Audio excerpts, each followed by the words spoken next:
আপনি আমার ভাবি হন। ভাবি ছাড়া আমি আপনাকে কখনোই নিজের ওয়াইফ ভাববো না, এটা মনে রাখবেন। কাল রাতে কি আমাকে কিছু করেছো? মানে আমাদের মাঝে কিছু হয়েছিল? ইহিতা রিস্তাই অহানের বড় ভাবি হয়, তবে এখন তার বউ। আমি আসি। আমাদের গল্পগুলো যদি ভালো লেগে থাকে তাহলে আমাদের চ্যানেলটি সাবস্ক্রাইব করে পাশে থাকবেন। ধন্যবাদ। আর আমি প্রিয়াঙ্কা। আমাদের গল্পগুলো যদি ভালো লেগে থাকে অবশ্যই আমাদের চ্যানেলকে সাবস্ক্রাইব করে পাশে থাকবেন। আর হ্যাঁ, ভিডিওটি সম্পূর্ণ শুনবেন। কাল রাতে কি আমাকে কিছু করেছো? মানে আমাদের মাঝে কিছু হয়েছিল? ইহিতা দ্বিধান্বিত চোখে অহানের দিকে তাকিয়ে প্রশ্ন করে। অহান কফির মগে কেবল চুমুক দিতে যাবে, তখনই ইহিতার কথা শুনে চমকে ওঠে। তীক্ষ্ণ নজরে ইহিতার দিকে তাকায়। সদ্য বিয়ে করা অহানের বউ ইহিতা। কাল ওদের পারিবারিকভাবে বিয়ে হয়েছে। ইহিতা রিস্তাই অহানের বড় ভাবি হয়, তবে এখন তার বউ। অহান ভ্রু কুঞ্চিত বাঁকা করে তেজি কণ্ঠে বলল। কোনো সন্দেহ আছে নাকি? ইহিতা বলল। সন্দেহ কি হ্যাঁ ভেবে নিব নাকি না ভাববো? অত্যন্ত বিরক্ত সহিত অহান কফির মগ টেবিলের উপর রেখে দাঁড়িয়ে বলল। আপনি আমার ভাবি হন।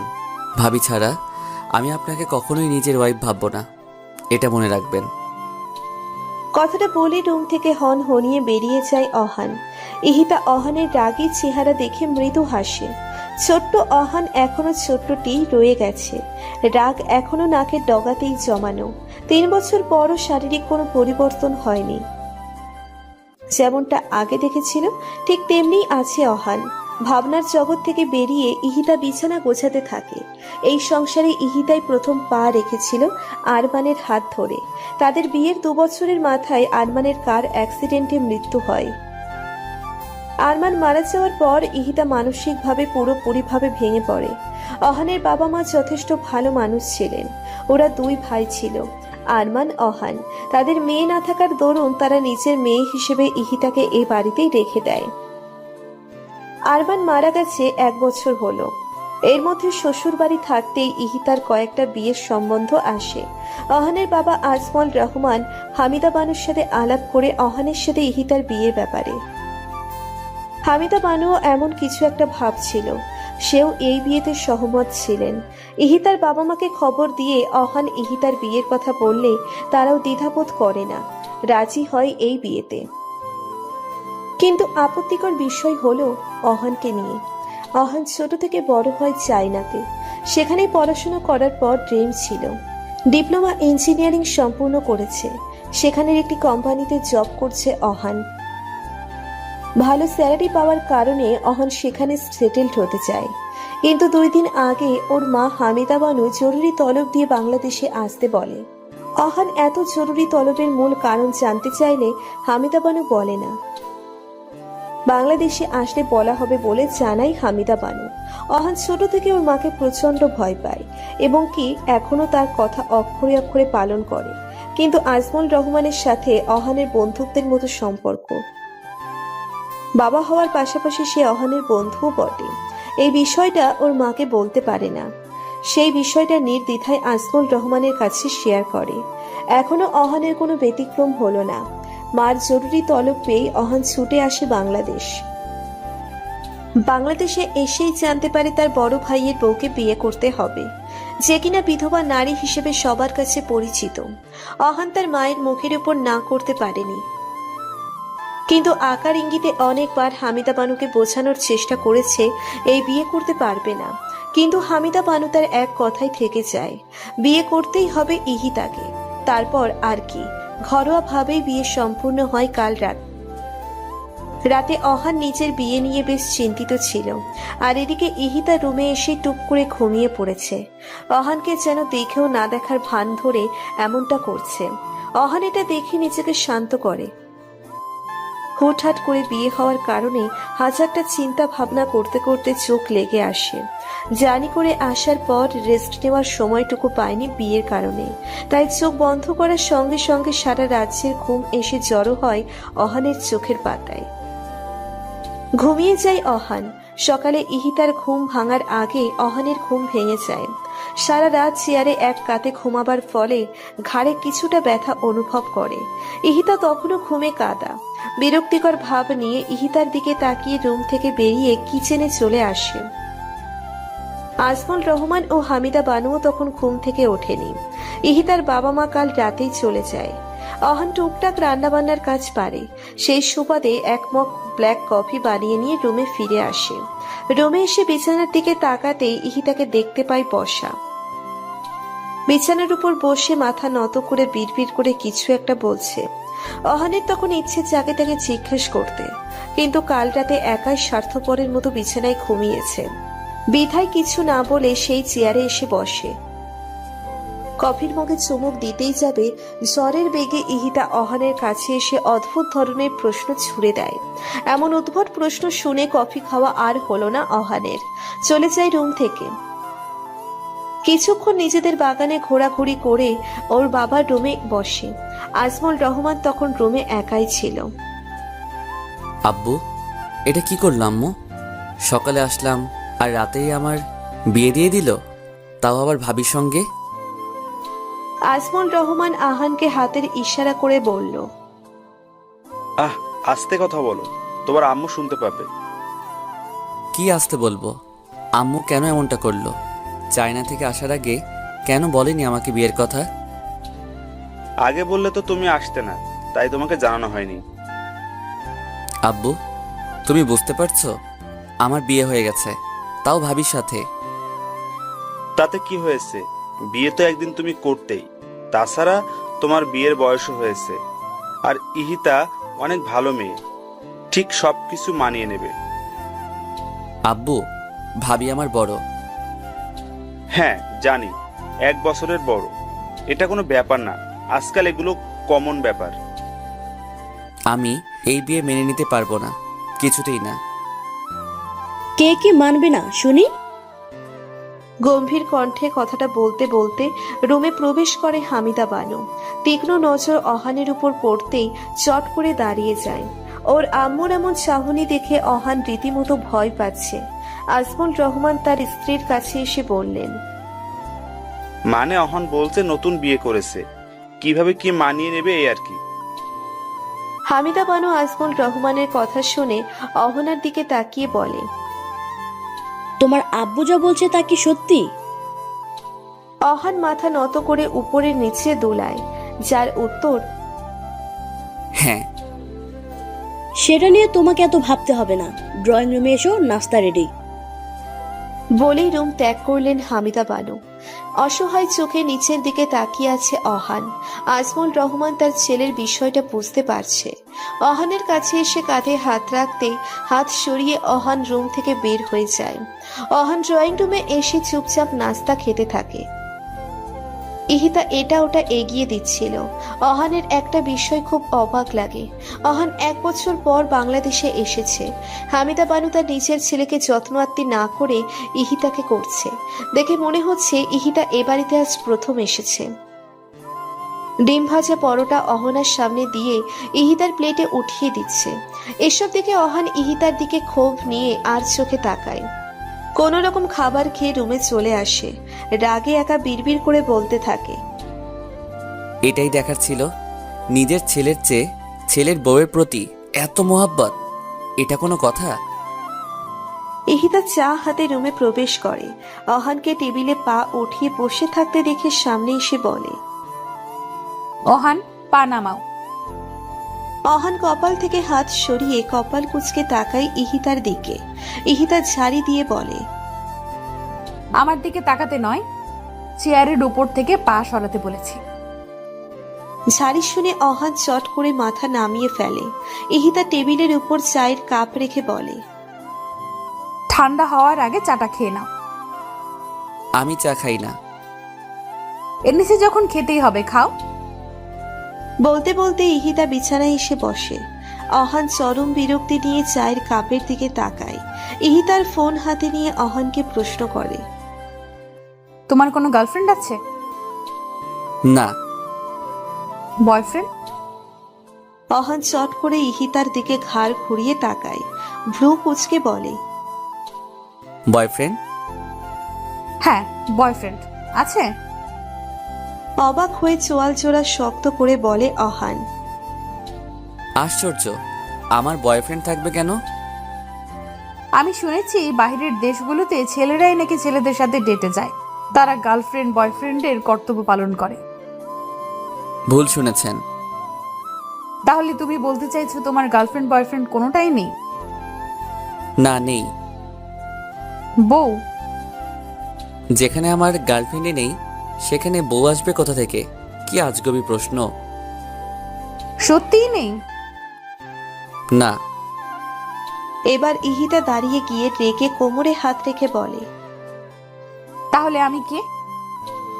অহান এতক্ষণ বুঝতে পারল ইহিতার কথা পেঁচানোর মূল কারণ। অহানের মুখ থেকে স্বীকার করাতে চেয়েছিল ইহিতা ওর বউ, তার জন্য এত ঘুরিয়ে পিছিয়ে কথাগুলো বলেছে অহানকে। কি হলো বলো? ভাবি, এসব কি শুরু করেছেন? কাল রাতে আপনাকে বিয়ে করার কথা বললাম আম্মু। শুনে মাথায় বাস পড়লেও নিজেকে সামলে বিয়েটা করে নিলাম। জানি আপনি এখন আমার বউ, কিন্তু এটা কিভাবে সম্ভব? যাকে ভাবি বলে ডেকেছি সে এখন আমার রিস্তায় বউ হয়ে গেল। এটা কি মানা যায়? আগে তোমার ভাবি ছিলাম, এখন তোমার বউ, এতে সমস্যা তো দেখছি না আমি। বোঝার চেষ্টা করেন, আমি কিভাবে আপনাকে মেনে নিব? আপনি আমার বড়। অনলি 1 বছর, তাতে সমস্যা নেই। আমি যদি মেনে নিতে পারি তোমারও মেনে নিতে হবে। এতক্ষণ অহান কাকে কি বলল? সে তো মানতেই চাইছে না কিছু, সব কিছু মেনে নিয়েছে। আগে পরে কিছু বলে লাভ হবে না বলে মনে হচ্ছে না অহানের। এক হাত কোমরে রেখে আর এক হাতের আঙ্গুল কপালে বোলাতে থাকে। রাগ, বিরক্ত, লজ্জা তিনটেই অহানের মধ্যে বিদ্যমান। ইহিতা হাত বগল দাবা করে অহানের দিকে তাকিয়ে ওর ভাব পড়তে বোঝার চেষ্টা করছে। অহান আর কিছু না বলেই রুম থেকে বেরিয়ে যায়, বাসার বাহিরে চলে আসে। একা একা কোলাহলবিহীন গলির পথ দিয়ে হাঁটছে, বিয়ের ব্যাপারে ভাবছে। সামনে কি হবে, কি নাম দিবে এই সম্পর্কের অহান জানে না। একটি নিরিবিলি লেকের পাড়ে এসে বসে, সারা দুপুর সেখানে বসেই কাটিয়ে দেয়। বাসার কথা মনে পড়লেই নিজেকে খুব অসহায় মনে হয়। দুপুর পার হয়ে যায়। ইতিমধ্যে ইহিতা ও হামিদা বানু কয়েকবার আহানকে কল দিয়েছে। আহান ফোন পিক করে না, সাইলেন্ট করে রেখে দেয়। রাতে ঠিকমতো ঘুম না হওয়ার কারণে বেঞ্চেই ঘুমিয়ে যায় অহান। সুমিষ্ট স্বরে আজানের ধ্বনি কানে আসছে অহানের। তড়িঘড়ি করে উঠে বসে, চোখ কচলিয়ে চারিদিক তাকিয়ে থেকে অন্ধকার বুঝতে পারছে না এখন সন্ধ্যা নাকি রাত। পকেট থেকে ফোন বের করে পাওয়ার বাটনে চাপ দিতে স্ক্রিনে ঘড়ির টাইম ভেসে ওঠে, সঙ্গে 100-এরও বেশি মিসড কল, তাও আবার ওর আম্মুর। অহান ফোন পকেটে পুরো সর্বশক্তি দিয়ে দৌড় দেয় বাসার দিকে। আজ তো অহান শেষ ওর আম্মুর হাতে। 9টা বাজতে চললো, এখনো অহন বাসায় আসেনি, ফোনটা ধরছে না। আসুক আজ বাসায়, কত তেল হয়েছে শরীরে দেখবো। রেগে নাকের পাটা ফুরিয়ে ফেলে হামিদা বানু। আজমল রহমান তাকে শান্ত করতে যেও দমে যাচ্ছে, কারণ সে আজ প্রচুর রেগে গেছে অহানের উপর। তখনই কই মাছের মতো ছটফট করতে করতে অহান দরজার সামনে এসে দাঁড়ায়।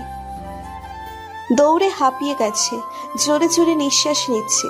হামিদা বানু অহানকে দেখা মাত্রই হাতে খুন্তি নিয়ে তেড়ে যায়। অহান ভয়তে আজমল রহমানের পিছনে লুকায়। দাঁত মুখ খিচে হামিদা বানু বলে, তুমি সরে যাও সামনে থেকে, আজ ওর খবর নিয়ে ছাড়বো। অহান ভীত কণ্ঠে বলে, আম্মু মাফ করে দাও, এমন আর হবে না। গোলামের ঘরের গোলাম, আমার ফোন ধরিসনি কেন? কতবার তোকে কল দিয়েছি দেখিসনি? ফোন সাইলেন্ট করা ছিল আম্মু, প্লিজ মাফ করো। আজমল রহমান মা ছেলের মাঝখানে দাঁড়িয়ে আছে। বেশ আশঙ্কার মধ্যে আছেন তিনি, না জানি খুন্তির বাড়ি না তার গায়ে পড়ে যায়। কোনো মাফ হবে না, মায়ের হবে শুধু। আম্মু এইবারের মতো ছেড়ে দেন, পিচ্ছি মনে করে। হামিদা বানু খুন্তি ফ্লোরে ফেলে দিয়ে বলে, বৌমা বলেছে তাই ছেড়ে দিলাম, নয়তো পুরো শরীরে খুন্তির দাগ বসিয়ে দিতাম। অহান স্বস্তির নিঃশ্বাস ফেলে ইহিতার উদ্দেশ্যে বলে, থ্যাংক ইউ ভাবি, বেঁচে গেলাম। হামিদা বানু ফ্লোর থেকে খুন্তি হাতে উঠিয়ে চিল্লিয়ে বলে। কি বললি তুই? হামিদা বানুর চিল্লানি শুনেই অহান উল্টো দিকে ফিরে ভয়ে রুমে দৌড় দেয়। আসলে ইহিতাকে ভাবি বলেছে ডেকেছে, তাই হামিদা বানু ফের রেগে গেছে। ইহিতা মুখে হাত রেখে হাসে অহানের এমন দৌড় দেখে। বলতে হবে ছেলেটি ভীষণ ভয় পায় তার আম্মুকে। রাত 10টা। অহান ভয়ে ভয়ে দরজার পর্দা সরিয়ে উকি মেরে দেখে ড্রয়িং রুমে কি করছে সবাই। আসলে দুপুরে কিছু না খাওয়ার ফলে প্রচুর খিদে পেয়েছে অহানের, যার কারণে উকি মেরে দেখছে খাবার টেবিলে বেড়েছে কিনা। আজমল রহমান ও হামিদা বানু চেয়ার টেনে টেবিলে বসে। তখনই হামিদা বানু ইহিতাকে বলে অহানকে ডেকে আনতে। অহান এটা শুনেই পর্দার আড়াল থেকে চট করে বেরিয়ে ফট করে একটি চেয়ার টেনে বসে পড়ে। ওর এমন কাণ্ডে সবাই বিস্মিত চোখে তাকায়। অহান সবার দিকে না তাকিয়েই বুঝতে পারে ওর এমন আগমনে সবাই অবাক হয়েছে। তাই সবকিছু স্বাভাবিক করার জন্য উঠে শান্তভাবে দাঁড়িয়ে রুমে চলে যায়। 30 সেকেন্ড পর ধীরে ধীরে রুম থেকে ড্রয়িং রুমে এসে চেয়ার টেনে বসে। সবাই এবারও একই নজরে আহানের দিকে তাকিয়ে যায়। আহান বুঝতে পারছে না কি করলে তারা ওর উপর থেকে নজর সরাবে। আসলে তারা বোঝার চেষ্টা করছে অহান কি করতে চাইছে। ইহিতা অহানের এমন কাণ্ডে এক ঠোঁট কামড়ে ধরে হাসি আটকিয়ে তাদের স্বাভাবিক করতে খাবার বেড়ে দিয়ে কথা বলতে থাকে। অহান কিছুটা হাঁপ ছেড়ে বাঁচে। খাবার খাওয়াই এক পর্যায়ে অহান মৃদু স্বরে হামিদা বানুকে বলে, আম্মু, আমাকে কাল চায়না যেতে হবে। এখানে আসার কারণে তাড়াহুড়োই ছুটি আনতে পারিনি। পরশুদিন অফিসে না গেলে সমস্যা হতে পারে। হামিদা বানু কিছুক্ষণ চুপ থেকে বললেন, যাও। অহান মনে মনে খুশি হয়ে যায়। ওর খুশির ঝলক চেহারায় ফুটে ওঠে, কিন্তু বেশিক্ষণ খুশির ঝলক চেহারায় টিকে রইল না। খুশি বানুর কথা শুনে খাবার খাওয়া বন্ধ হয়ে যায় অহানের। সে বলল, ইহিতাকে ওর সাথে নিয়ে যাবে চায় না, এটা আমার আদেশ। বলেই তিনি উঠে চলে যায়। অহান হাঁ করে ওর আম্মুর যাওয়ার দিকে তাকায়। পরক্ষণে ইহিতার দিকে তাকাতেই ইহিতা মুচকি হেসে এক চোখ টিপ দেয়। সঙ্গে সঙ্গে অহানের হাঁ করা মুখ বন্ধ করে নেয়। আজমল রহমান এটা দেখে মুচকি মুচকি হাসতে থাকে। আমাদের অহান পুরো আহম্মক হয়ে গেছে। ভাবলো কি আর হলো কি, জীবনটা ফুটবল হয়ে গেল। যখন যে পারছে পা দিয়ে ছুটিয়ে দিয়ে যাচ্ছে। চাই না গিয়ে কি ভাবি দেবরের সম্পর্ক ঠিক হবে নাকি এমনই রয়ে যাবে। রাত পেরিয়ে সকাল হলো। রাতেই ইহিতা কাপড় চোপড় গুছিয়ে রেখেছে। নাস্তা সেরে 10টার দিকে এয়ারপোর্টে আসে ওরা। সঙ্গে হামিদা বানু ও আজমল রহমানও এসেছে। ইহিতার পাসপোর্ট ভিসা আগে থেকেই হামিদা বানু ম্যানেজ করে রেখেছিল। এয়ারপোর্টে বসে ইহিতাকে অহানের বিষয়ে অনেক কিছুই বলে হামিদা বানু তাও অহানকে শুনিয়ে শুনিয়ে বলে, ইহিতা, অহন যদি উল্টাপাল্টা কিছু করে বা তোমার সাথে খারাপ ব্যবহার করে তাহলে তুমি আমাকে কল দিবে, তারপর দেখবে আমি ওর কি হাল করি। অহান তো পাশে দাঁড়িয়ে ওর আম্মুর কথাগুলো শুনে যাচ্ছে। আরো অনেক কিছু বলে হামিদা বানু। তখনই মাইকে অ্যানাউন্সমেন্ট হতে থাকে। অহান দ্রুত ওর আব্বু আম্মুর পা ছুঁয়ে সালাম করে ইহিতাকে রেখেই হাঁটতে থাকে। তখনই আবার ফিরে এসে ইহিতাকে সাথে নিয়ে প্লেনের উদ্দেশ্যে ছোটে। দুজনেই পাশাপাশি সিটে বসেছে। আহান ওর হাতের ব্যাগটা উপরে রেখে জানালার পাশের সিটে বসে। অহান এখন প্রাণ ভরে নিঃশ্বাস নিচ্ছে। আর চোখে ইহিতার দিকে তাকিয়ে দেখে সে হাত দুটো পিছনের দিকে দিয়ে গলার কিছু একটা পড়ছে। যাই পড়ুক না কেন তাতে ওর কি। চোখ সরিয়ে নেয় অহান, কিন্তু পরক্ষণে মনে পড়ে ইহিতা প্রথম প্লেনে চড়েছে। প্লেন যখন আকাশে উড়াল দিবে তখনই ওকে চাপটে ধরতে পারে। এটা দেখে অহান দ্রুত হাত উঁচুতে উঠিয়ে বগল দাবা করে রাখে। ইহিতা অহানের এমন কাণ্ড দেখে ঠিক বুঝতে পেরেছে কেন এমন করেছে অহান। এই যে নিজেকে এত স্মার্ট ভেবো না, আমার এত ভয় নেই। ইহিতা কথাটা বলেই চোখে রুমাল বাঁধতে শুরু করে। অহান ইহিতার কথায় পাত্তা না দিয়ে একইভাবে বসে রয়। কিছুক্ষণের মধ্যে প্লেন আকাশপথে উড়াল দেয়। প্লেন এতটা ঝাঁকি লাগার পরও ইহিতা চোখে রুমাল পেঁচিয়ে হেলান দিয়েই বসেছিল। অহান এটা দেখে কিছু অবাক হলেও পরে সামলে নেয়। ওরা সকালের দিকে পৌঁছে যায়। বাংলাদেশে তখন রাত। এয়ারপোর্ট থেকে বেরিয়ে আসতেই ইহিতার দিকে কিছু লোক অদ্ভুতভাবে তাকিয়ে থাকে। তাকানোটাই স্বাভাবিক, কারণ ইহিতা তো তাদের মতো স্টাইলিশ ড্রেস আপ পরেছে। তারা দেখেই বুঝতে পারে এরা বাংলাদেশি নয়তো ইন্ডিয়ান। অহান একটা ট্যাক্সি ডেকে উঠে বসে। গাড়িতে বসে ইহিতা অহানকে বলে, তুমি যেখানে থাকো সেই ফ্ল্যাটটি কি তোমার কোম্পানি থেকে দিয়েছে? কোম্পানির এমডি তো আমার শ্বশুর, যে দিয়ে দিবে ফ্ল্যাট। বাঁকা করে বলার কি আছে, সোজাভাবে বললেই তো হয় ভাড়া থাকে। কেন আপনি জানেন না? না। ওয়াও, আমার ঘাড়ে ঝুলে পড়েছেন, অথচ আমার বিষয়ে কিছুই জানেন না। ফালতু কথা বলবে না অহান। আর তোমার মতো অসভ্য ছেলের বিষয়ে জানার আমার কোনো ইচ্ছে নেই। অহান রেগে সোজা হয়ে বসে, আঙ্গুল তুলে বলে, আমি অসভ্য? আপনি অসভ্য। কাল সকালে উঠেই আমাকে কি বলেছেন? রাতে কিছু হয়েছিল? হ্যাঁ বলেছি তো। তো মানে? আরে আমি সহজ সরল বাচ্চা ছেলে, ইন্টিমেট মানে কি সেটাও বুঝি না, আর আপনি আমাকে এসব জিজ্ঞেস করছেন? লজ্জা করে না আপনার? যত সব ফাউল।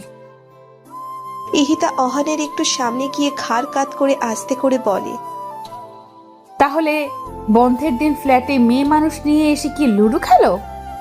ইন্টিমেট মানে বোঝো না? এমনিতেই ইহিতা অহানের কাছে এসেছে দেখে পিছনে সরে গেছে অহান। এখন আবার ওর বলা কথাটা শুনে অহানের চোখ রসগোল্লার মতো বড় হয়ে যায়। ইহিতা পিছিয়ে এসে বলে, এত বড় করে তাকালে চোখের মনি খুলে আমার হাতে এসে পড়বে। অহান বড় নিঃশ্বাস নিয়ে খুব কষ্টে একটা ঢোক গেলে স্লোলি ভাবে সামনে তাকায়। এমন ভাবে বসে রয় দেখে মনে হচ্ছে পাশে শান্তশিষ্ট লেজ বিশিষ্ট একটি বিড়ালের বাচ্চা বসে আছে। অহানের এমন অবস্থা দেখে ইহিতা মনে মনে বলে, জাস্ট শুরু করলাম, তোমার সব খারাপ অভ্যাসগুলো আস্তে আস্তে খোলাসা করবো আহান। ইহিতা ভাবি কিভাবে জানলো আমি মেয়েদের সাথে ইন্টিমেট হই বন্ধের দিন? তাহলে সে কি আমার উপর নজর রাখছে? যতটা সহজ সরল ভেবেছিলাম সে তো তার চেয়েও কঠিন। আমার বাকি খারাপ কাজ? না না, আমাকে জানতে হবে সেগুলো জানে কিনা। এসব যদি আম্মুর কানে যায় তাহলে সে নিশ্চয়ই আমার পিছনে লোক লাগিয়েছে। মনে মনে কথাগুলো বলে ঢোক গেলে অহান। অনেকক্ষণ পর ওরা বাসায় চলে আসে। অহান ব্যাগ নিয়ে সিঁড়ি বেয়ে উপরে ওঠে। বিল্ডিংটা 5 তলা ছিল, অহান থাকে 2 তলায়। ফ্ল্যাটের সামনে এসে চাবি দিয়ে দরজা খুলে ভেতরে প্রবেশ করে। ভেতরে এসে ইহিতার মেজাজ বিগড়ে যায়। পুরো ঘর অপরিষ্কার। চিপস, জুস, নুডলস ইত্যাদি আরো অনেক কিছুর খোসা এখানে সেখানে ফেলানো। 2টা রুম, বাম দিকের রুমের সঙ্গে কিচেন, মাঝখানে ছোট্ট একটা ড্রয়িং রুম। ঘরের ভিতরে আলো বাতাস আসার কোনো পদ্ধতি নেই। অল টাইম লাইট জ্বালানো থাকে, তবে ঘর বেশ ঠান্ডা। ইহিতা অহানের দিকে ডাকি চোখে তাকাতেই অহান মুখে হাসি রেখা টেনে বলে, ব্যাচেলর সংসার, তাই এমন। বাকিটা শোনার আগেই ইহিতা কিচেনে আসে। সেখানে একই অবস্থা, আধোয়া থালা বাসন, চামচ, কড়াই আরো অনেক কিছু বেসিনে রাখা। কিচেন থেকে অহানের রুমে আসে। পুরো রুমে কাপড় চোপড় এখানে ওখানে ফেলানো। জুতোর কোনো ঠিকানা নেই, মানে রুম পুরো গরুর ঘরের মতো। ইহিতা পরের রুমের দরজা খুলে দেখে এই রুমটা মোটামুটি গোছানো। দরজা বন্ধ করে ড্রয়িং রুমে এসে ফোনের দিকে তাকিয়ে বলে, বুঝতে পেরেছি, আম্মুর কাছে একটা কল দিতে হবে। কথাটা অহান শোনা মাত্রই ইহিতার কাছে এসে মিনতির স্বরে বলে, প্লিজ ভাবি, সরি। ইহিতা, আম্মুর কাছে কল দিবেন না। আমি কথা দিচ্ছি 4 ঘন্টার মধ্যেই ঘর একদম চকচকে করে ফেলবো। প্লিজ কল দিবেন না। সত্যি তো? পাক্কা সত্যি। তাহলে কলেজে গেলে পড়ো। বলেই ইহিতা ওর ট্রলি নিয়ে গোছানো রুমে আসে। অহান ধপ করে ছোট সোফায় বসে পড়ে, কান্না ফেস বানিয়ে বলে, যা করতে পছন্দ করি না তাই আজ করতে হবে। কোথায় ফেসে গেলাম দয়াল। ইহিতা চিল্লিয়ে রুম থেকে বলে, অহান, কাজ শুরু করেছো? অহান ইহিতার কথা শুনেই চট করে দাঁড়িয়ে ঘর গোছানোর কাজে লেগে পড়ে। প্রথমে সব ময়লা একটি পলিথিনে ওঠাতে থাকে, তারপর ঝাড়ু দিয়ে রান্নাঘরে থাকা আধোয়া থালা বাসন ধুতে থাকে। এরই মধ্যে ইহিতা কিচেনে আসে ঠান্ডা পানি খাওয়ার জন্য। অহানকে থালা বাসন ধুতে দেখে ওর দিকে তাকাতে তাকাতে ফ্রিজ খোলে। অহান ইহিতাকে ফ্রিজ খুলতে দেখেই চোখ মুখ কুচকিয়ে অন্যদিকে তাকায়। ইহিতা ফ্রিজ খোলার সাথে সাথে থ হয়ে যায়। কিছুক্ষণ ফ্রিজের দিকে তাকিয়ে থেকে অহানের দিকে ক্রোধিত চোখে তাকায়। অহান তখন ঘাড় অন্যদিকে ঘুরিয়ে থালা বাসন মাজছিল। ইহিতা ঠাস করে ফ্রিজ লাগিয়ে চিল্লিয়ে চিল্লিয়ে বলে, গাধা দেখেছি, কিন্তু তোমার মতো এমন গাধা আমি আগে কখনো দেখিনি। অহান ঠিক একভাবেই দাঁড়িয়ে থালা বাসন মাজছে, কোনো প্রতিক্রিয়া নেই, জানে এসব এখন শুনতেই হবে। ইহিতা ফের চিল্লিয়ে চিল্লিয়ে বলে, যেমন নোংরা ঘর করে রাখে তেমন ফ্রিজটাও নোংরা করে রেখেছো। কি কি আবর্জনা রেখেছো ফ্রিজের মধ্যে! পচা সবজি, খালি ক্যান, খালি পানি, তার সাথে দুধের বোতল, বাসি তরকারি, ডিমের খোসা, এমনকি দাঁত মাজার পেস্ট, ব্রাশও সেখানে রেখে দিয়েছো। ছি! অহানের কোনো পরিবর্তন হয়নি, একইভাবে দাঁড়িয়েই থালা বাসন ধুতে ব্যস্ত। তুমি এত নোংরা কবে থেকে হলে? সবার সামনে তো খুব স্মার্টনেস দেখাও, আর ভেতরে নোংরা কোথাকার। ইহিতার কথা এবার পাল্টা জবাব দেয় অহান। থালা বাসন হাত থেকে ঠাস করে রেখে বলে, আমার ঘর, আমার রুম, আমার ফ্রিজ, আমি যা মন চাই তাই করতে পারবো, তাতে আপনার কি? আমাকে নোংরা বলার আপনি কে? ইহিতা অহানের কথা শুনে কিছুক্ষণ চুপ করে থেকে বলে, আচ্ছা, আমি কে তোমার সেটা আম্মুকে কল দিয়ে জিজ্ঞেস করি। ওয়েট। বলেই কল দিতে নিলেই তখনই ইহিতা ওর পায়ের কাছে কিছু একটা অনুভব করে। তাকিয়ে দেখে অহান ইহিতার দুই পা জড়িয়ে ধরে রেখেছে। ইহিতা এক ভ্রু উঁচু করে বলে, কি? অহান গানের সুর মিলিয়ে ইহিতাকে বলে, ভাবি গো, আম্মুরে বইলেন না, আম্মু আমাকে পিটাইয়া তক্তা বানাবে। ও ভাবি গো, মাফ করেন। ইহিতা মুখে হাত রেখে মিটমিটিয়ে হাসে। ওর এখন মন চাইছে খিলখিল করে হাসছে অহানের কাণ্ড দেখে, কিন্তু কোনো রকম হাসি থামিয়ে ভারী কণ্ঠে বলে, ওঠো। না, আগে বলেন আম্মুরে কল দিবেন না। আচ্ছা যাও, কল দিব না। এবার উঠো, থালা বাসন ধুয়ে নাও, আর হ্যাঁ, ফ্রিজও সুন্দর করে পরিষ্কার করবে। ওকে। অহান খুশি হয়ে পা ছেড়ে উঠে দাঁড়ায়। ইহিতা চলে যাওয়ার সময় বলে, আমাকে ভাবি বলে ডেকেছো, নেক্সট টাইম যেন আর না শুনি। নাম ধরে ডাকবে আমার। অহান মনে মনে ইহিতার উপর ক্ষোভ নিয়ে কাজ করতে থাকে। অহানের ভালো দিনগুলোতে খুব বেশি মিস করছে এখন। কান্না ফেস বানিয়ে থালা বাসন ধুতে থাকে। 3 ঘন্টা পর কিচেন, ফ্রিজ, ড্রয়িং রুম পরিষ্কার করা শেষ। এয়ারপোর্ট থেকে আসার পর কিছুই খাওয়া হয়নি অহানের। ইহিতাও খায়নি। খালি পেটে এত এত কাজ করে অহান টায়ার্ড। গলায় তোয়ালে ও হাতে বালতি নিয়ে ওর রুমের দিকে ধীরে ধীরে এগিয়ে যাচ্ছে। ঘামে মনে হচ্ছে কৌশল করে দিয়েছে। এত কাজ অহান কখনোই করেনি।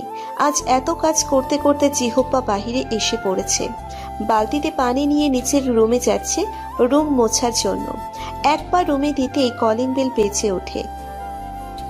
আহান বালতি রেখে দরজা খুলতে নিলেই ইহিতা রুম থেকে বের হতে হতে বলে, আই না, দরজা খুলবে না তুমি, তোমার হাতে ময়লা। অহান ওর হাত দুটোর দিকে তাকালো। কই, ময়লা তো দেখছে না। ইহিতার দিকে গাল ফুলিয়ে তাকায়। এত কাজ করেছে, ময়লা তাকাতেই পারে, তাই বলে কি দরজা খোলা নিষিদ্ধ? একটু পরে আবার না বলে বসে, গায়ে ময়লা, পাশে থেকে বের হও। কথাগুলো মনে মনে আওড়াচ্ছে অহান। ইহিতা দরজা খুলে দেয়। হাসি মুখে একটি যুবক ভেতরে আসে। যুবকটি আগে থেকেই ইহিতাকে চিনত। সে ছিল অহানের কাছের বন্ধু রিফাত। তারা একসাথেই চায়না এসেছে। একই অফিসে কাজ করলেও তাদের ফ্ল্যাট ভিন্ন। রিফাত এই বিল্ডিং এর 3 তলায় থাকে। ইহিতা ঠোঁটে হাসি ফুটিয়ে বলে, আরে রিফাত যে, কেমন আছো? ভালো আছি ভাবি, আপনি কেমন আছেন? এই তো আছি। তা আপনি কথাটা বলে শেষ করার আগেই অহানের দিকে চোখ পড়ে। রিফাত জিজ্ঞেস করে, ভাবি এই ছেলেটাকে চেহারায় ময়লা মাখানো, আপনাদের বাসায় নতুন কাজের লোক নাকি? আর আহান কোথায়? ওকে দেখছি না যে। ইহিতা প্রথম হেসে দিয়েও আবার মুখে হাত রেখে হাসি থামায়। বলে, অহান এখানে সেখানেই আছে, ভেতরে এসো, বসো। না ভাবি, আমি এখন বসবো না। দেখে মনে হচ্ছে ঘর পরিষ্কার করা হচ্ছে। ভালো করে পরিষ্কার করান। অহান শালায় জন্মের নোংরা, ঘর অপরিষ্কারই রেখে দেয়। আমি যাই, পরে আসবো না আবার। বলেই রিফাত দ্রুত বাসা থেকে বের হয়ে যায়। আসলে রিফাত জানতো এটাই অহান, তাই একটু মজা নিয়ে গেল অহানের সাথে। ইহিতা মিটমিটিয়ে হেসে দরজা বন্ধ করে দেয়। অহান রিফাতের কথায় ডাকে ফোঁসফোঁস করছে। কাজ করতে করতে চেহারায় হাল খারাপ হয়ে গেছে অহানের। তাহলে বুঝুন কত কাজ করেছে আজ অহান। ইহিতা ভারী কণ্ঠে বলে, এইভাবে দাঁড়িয়ে না থেকে তাড়াতাড়ি ঘর মুছে গোসল করে এসো। চেহারার যে হাল করেছো তাতে রিফাতের কথাই সত্যি ছিল। কথাটা বলে ইহিতা এক মুহূর্ত না দাঁড়িয়ে চলে আসে রুমে। অহান বেচারা বালতি নিয়ে এক বুক কষ্ট নিয়ে রুমে চলে আসে। কান্না ফেস বানিয়ে রুম জোরে জোরে মুছতে থাকে। সময় কেটে যায়, 1টা বেজে গেছে। ইহিতা গোসলে অনেক আগেই করে নিয়েছে। এদিকে অহান গোসল করে তোয়ালে পেঁচানো অবস্থায় শুয়ে পড়ে বিছানায়। আজ অনেক কাজ করেছে সে। মনে পড়লেই অহানের ডাকে কাঁদতে ইচ্ছে করছে। ইহিতা উঠতেই কলিং বেল বেজে ওঠে। রুম থেকে বেরিয়ে দরজা খুলে দেখে খাবার ডেলিভারির লোক এসেছে। ইহিতা খাবার অর্ডার করেছিল। টাকা দিয়ে খাবারগুলো নিয়ে সার্ভ করে ছোট্ট টেবিলে রাখে। চিল্লিয়ে অহানকে ডাকে খাবার খেতে। ইহিতা টিভি অন করে খাবার খাচ্ছে। অহানের শরীর কাজ করতে করতে অনেকটা দুর্বল হয়ে গেছে, যার দরুন হেলে দুলে হেঁটে ড্রয়িং রুমে আসে। খাবারের প্লেট হাতে নিয়ে দ্রুত খেতে শুরু করে। ইহিতা অহানের দিকে তাকিয়ে ভালো করে পর্যবেক্ষণ করে নেয়। অহানের পরনে 3/4 প্যান্ট, সেটার হাঁটুর দিক থেকে কিছু অংশ ছেঁড়া, হাত কাটা গেঞ্জি। অহানকে পর্যবেক্ষণ করার পর খাওয়াই মন দেয়। অহান খিদের চোটে ইহিতার আগে খাওয়া শেষ করে।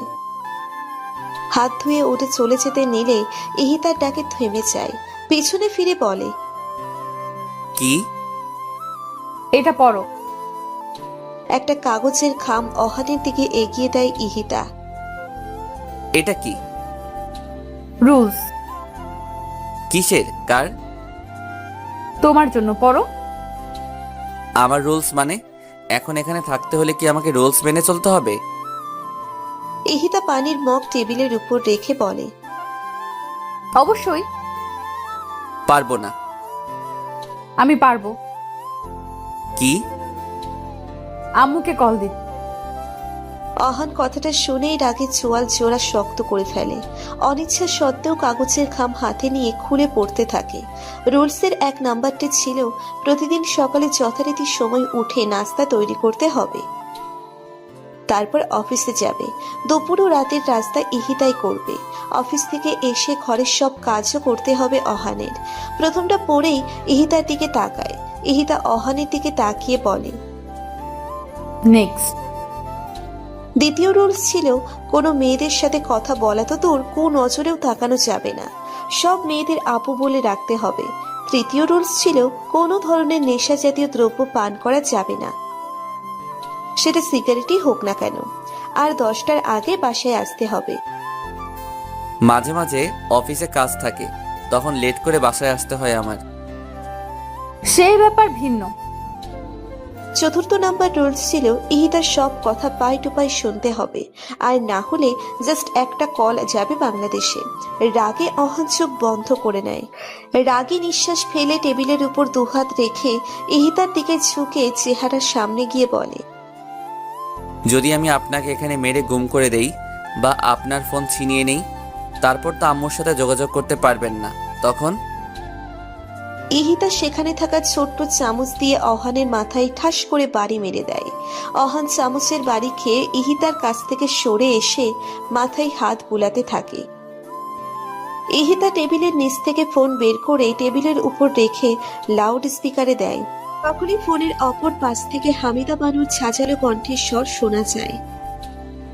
নবাবজাদার ঘরে হারামজাদা, তোর এত বড় সাহস, তুই আমার মাইয়ারে মাইরা গুম করে ফেলবি বলছিস? আবার ফোন ছিনিয়ে নিবি? তোরে আমি ব্লেন্ডারে ভরে জুস বানিয়ে খাবো।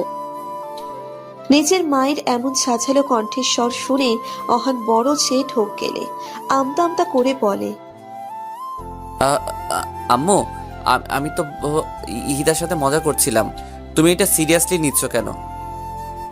শোন হারামজাদা, এখন যেটা বলছিস সেটা যেন মজা পর্যন্ত সীমাবদ্ধ থাকে। যদি ইতিহার কিছু হয় রে, তোকে মেরে তারপর আমি ক্ষান্ত হব।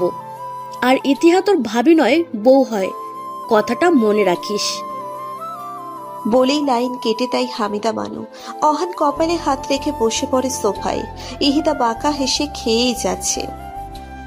অহান যে এমন কিছু বলবে সেটার ধারণা ইহিতা আগেই করেছিল, তাই তখন অহানের আড়ালে হামিদা বানু কল দিয়ে লাইনে রেখেছিল।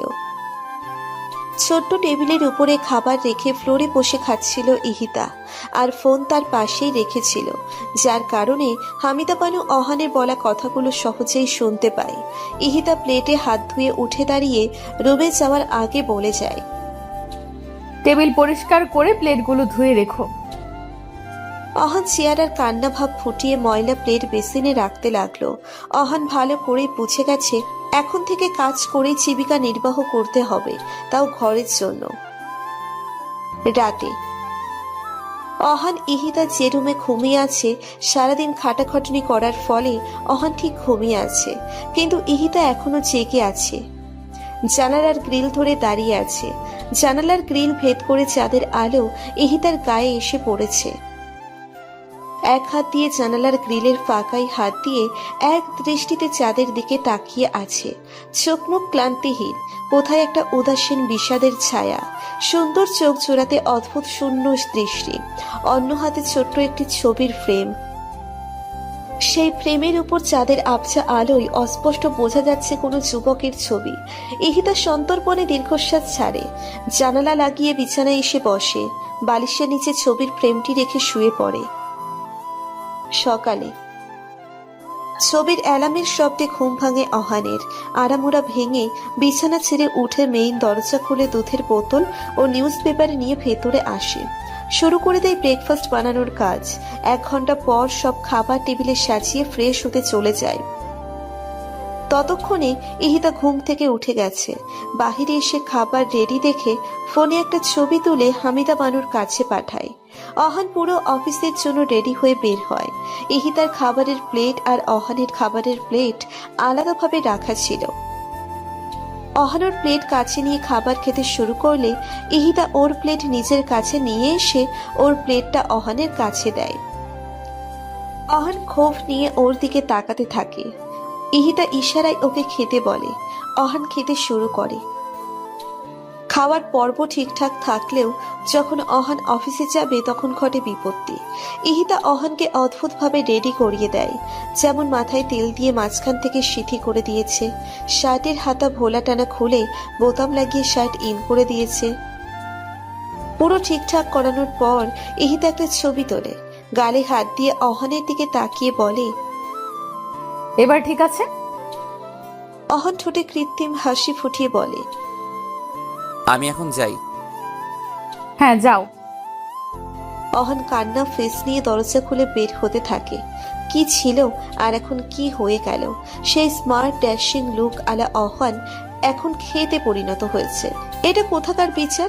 আজ অফিসে গেলে ইজ্জত যাবেই, এতে কোনো সন্দেহ নেই। অফিসে এসে অহানের ইজ্জতের ফালুদা হয়ে যায়। সবার ওকে দেখে অদ্ভুতভাবে তাকিয়ে আছে। যে মেয়ে কর্মচারীদের সাথে অহান ফ্ল্যাট করত, তারাও এখন ওকে দেখে মুখ চিপে হাসছে। সবার কাছে এখন অহান হাসির পাত্র কেবল। অহান বেচারা মুখ ভার করে নিজের স্থানে এসে বসে, কিন্তু বেশিক্ষণ বসে থাকতে পারে না। তার আগেই বসের পিয়ে এসে অহানকে ডাকে। অহান বসের সাথে দেখা করতে তার কেবিনে আসে। ছুটি না নিয়ে যাওয়ার ফলে প্রথমে বস ওকে বকাঝকা করে, পরক্ষণে অহানের এমন নতুন পরিবর্তন দেখে হেসে দেয়। অফিসের বসও তাকে দেখে হেসেছে। এর চেয়ে খারাপ কিছু আর কি হতে পারে? অফিসের অহান ছিল হ্যান্ডসামদের মধ্যে দ্বিতীয় ব্যক্তি, সবার সাথে ভাব দেখিয়ে কথা বলতো। আর আজ সেই অফিসের মধ্যে আনস্মার্টদের মধ্যে একজন। অহান চুপচাপ নিচের সিটে বসে কাজ করতে থাকে। আশেপাশের কর্মচারীরা যা বলছে সব চুপচাপ শুনে যাচ্ছে। তখনই ওর কাছে রিফাত আসে। অহানের কাঁধে হাত রাখতেই পিছনে ফিরে তাকায় অহান। সঙ্গে সঙ্গে রিফাত চমকে যায়। এ কাকে দেখছে সে? যে ছেলে তার স্মার্টনেস দেখিতে সবাইকে জেলাস ফিল করাতো, আর আজ তার এমন করুণ হাল। খুব ভাববার বিষয়। রিফাত কিছু বলতে যাবে তখনই অহান রিফাতের কোমর পেঁচিয়ে ধরে এমন অবস্থার জন্য কান্না করতে থাকে। সব কর্মচারীরা আরো আগ্রহ নিয়ে ওদের দুইজনের দিকে তাকিয়ে আছে। রিফাত এটা দেখে অহানের পিঠে হাত রেখে বলে, সবাই দেখছে, কান্না থামা অহান। অহান চট করে রিফাতের কথা শুনেই ওকে ছেড়ে দিয়ে সোজা হয়ে বসে বলে, আমি কান্না করছিলাম না, কান্নার অভিনয় করছিলাম। এই ছেলে কখনো শুধরাবে না। লাঞ্চ টাইমে অহান রিফাতকে সব কিছু খুলে বলে। সাথে কালকের বলা কথার জন্য গালে একটা পাঁচও মেরেছে, যার কারণে রিফাতের গাল লাল হয়ে আছে। একটা বাটি আইসক্রিম কিনে গাল লাল হওয়া স্থানে লাগাতে লাগাতে বলে, তার মানে তুই বলতে চাইছিস ভাবে এখন তোর বউ? অহান চোখ রাঙিয়ে বলে, তাহলে এতক্ষণ তোকে কি রবীন্দ্রনাথের কবিতা শুনিয়েছি? বুঝতে পারছি, আর বলা লাগবে না। কিছুক্ষণ দুজনেই নীরব থাকে। পরক্ষণে রিফাত নীরবতার চিহ্ন করে বলে, দোস্ত, বিয়ে করলি, ট্রিট দিলি না? কথাটা বলে রিফাতের দেরি হলেও আহানের পাঞ্চ মারতে দেরি হলো না। এবার অপর গালে মেরেছে। অহান রাগে বলে, ট্রিট দিলাম, এবার ডাক্তারের কাছে গিয়ে ট্রিটমেন্ট করে নিস। রিফাত এগাল থেকে আইসক্রিম নিয়ে অপর গালে লাগাচ্ছে। ব্যথায় কাতর মাখা কণ্ঠে বলে, ভাবিকে বলে তোর শাস্তি দ্বিগুণ করব, দাঁড়া। আহ। রাতে সারাদিন ইহি তার বদ্ধ রুমে একা একা সময় কাটিয়ে দেয়। অনেকক্ষণ পর্যন্ত হামিদা মানুষের সাথে কথা বলেও সময় যেন কাটছে না। ঘড়ির দিকে তাকিয়ে দেখে 10টা বাজতে 10 মিনিট বাকি। ইহিতা দরজার সামনে দাঁড়িয়ে পায়চারি করছে। 10টা 9 মিনিট হতেই কলিং বেল বেজে ওঠে। ইহিতা তড়িঘড়ি করে দরজা খুলে দেয়। দরজা খুলতেই ইহিতা অহানের ক্লান্তি মাখা চেহারা দেখতে পায়। সাথে চেহারায় ফুটে আছে রাগের ছটা। ইহিতা পাশে সরে দাঁড়ায়। অহান ইহিতার দিকে না তাকিয়েই হনহনিয়ে রুমে চলে যায়। ইহিতা দরজা লাগিয়ে মনে মনে বলে, মনে হয় অহান রেগে আছে, আজ একটু বেশি হয়ে গেছে, কিন্তু তোমার জন্য এটা পারফেক্ট অহান। ইহিতা কিচেনে আসে। খাবার টেবিলে বেড়ে অহানকে ডাকতে থাকে। অহান যখন বাথরুমে শাওয়ার নিচ্ছিল, বাথরুমে বসে ইহিতার কণ্ঠের স্বর শুনে অহানের মন চাইছে গলা টিপে দিতে। আজ তার জন্যই সবার সামনে ইনসাল্ট হয়েছে। সবাই তাকে নিয়ে হাসি ঠাট্টা করেছে। কিভাবে ভুলে যাবে অহান এসব? চোখ বন্ধ করলেই তাদের বলা কথা কানে বিষের মতো বাজছে। অহান ফুল শাওয়ার ছেড়ে মাথা ঠান্ডা করে। কিছুক্ষণ পর বাথরুম থেকে বের হয়ে জামা কাপড় পরে বাহিরে আসে। ইহিতা তখন টেবিলের পাশেই খাবার নিয়ে বসেছিল। অহান কোনো কথা না বলেই খাবার খেতে শুরু করে। ইহিতা অহানের চেহারায় রাগ দেখে বিভিন্নভাবে ওর সাথে কথা বলার চেষ্টা করে, কিন্তু অহান কথা বলে না। ইহিতা এবার মুচকি হাসে, উঠে দাঁড়িয়ে অহানের পাশে বসে। অহান ঘাড় ঘুরিয়ে ভ্রু কুঁচকে ইহিতার দিকে তাকায়। ইহিতা সুইট স্মাইল দিয়ে অহানের গাল টেনে দিয়ে বলে, রাগ করে না অহান বাবু, কিনে দেবো কমলা লেবু। অহান ইহিতার এমন কবিতা শুনে বিরক্ত হয়ে ওর গাল থেকে হাত সরিয়ে বসা থেকে উঠে রুমে গিয়ে ঠাস করে দরজা লাগিয়ে দেয়। ইহিতা অহানের এমন ব্যবহারে মৃদু হাসে। অহানের এমন রাগের সাথে ইহিতা অনেক আগে থেকেই পরিচিত, তাই ওর কাছে এগুলো কোনো ব্যাপার না। বাড়তি খাবারগুলো ফ্রিজে রেখে থালা বাসন নিচেই ধুয়ে রাখে। তারপর ড্রয়িং রুমের লাইট নিভিয়ে রুমে চলে আসে। বিছানায় বসে বালিশের নিচ থেকে সেই ফটো ফ্রেমটি বের করে। গলায় হাত দিয়ে চেইন সহ লকেটটি দেখতে থাকে। এটা আরমান ওকে বাসর ঘরে দিয়েছিল। আরমানের মৃত্যুর পর খুলে রেখেছিল, কিন্তু সেদিন প্লেনে বসে এটা গলায় পরে নেয়। কেন জানি খুব পড়তে মন চাইছিল। টেবিল লাইট নিভিয়ে ফটো ফ্রেমটি বুকের সাথে জড়িয়ে শুয়ে পড়ে ইহিতা। সকাল থেকে হামিদা বানু আজমল রহমানের সাথে চিল্লাচিল্লি করছে। এত করে তাকে চিনি কম খেতে বললেও কথা শোনানো যায় না তাকে। আজমল রহমানের ডায়াবেটিস, তাই হামিদা বানু তাকে চিনি কম খেতে বললেও সে তার বারণ শোনে না। এই জন্য সকাল থেকেই চিল্লাচিল্লি শুরু করেছে সে। আজমল রহমান বেশ আরামে কানে তুলো গুজে ইজি চেয়ারে বসে পেপার পড়ছে। হামিদা বানুর কথা সে কিছু শুনছে না। সকালে অহানের ডাকে ইহিতার ঘুম ভাঙে। বিছানা থেকে উঠতেই মাথাটা চক্কর দেয়। কিছুক্ষণ বসে থেকে তারপর ফ্রেশ হয়ে বাহিরে আসে। আজ বেশ লেট হয়ে গেছে অহানের, তাই ইহিতাকে রেখেই নাস্তা খাচ্ছে অহান। ইহিতা নাস্তা খেতে বসার আগে অহান পানি খেয়ে দরজা খুলে বের হতে নেয়, কিন্তু পেছন থেকে ইহিতার ডাকে থেমে যায়। অহান প্রচুর বিরক্ত হচ্ছে। সে জানে ইহিতা কেন তাকে ডেকেছে, আবার কালকের মতো ক্ষেত বানাবে, কিন্তু ইহিতা এমন কিছু করে না আজ।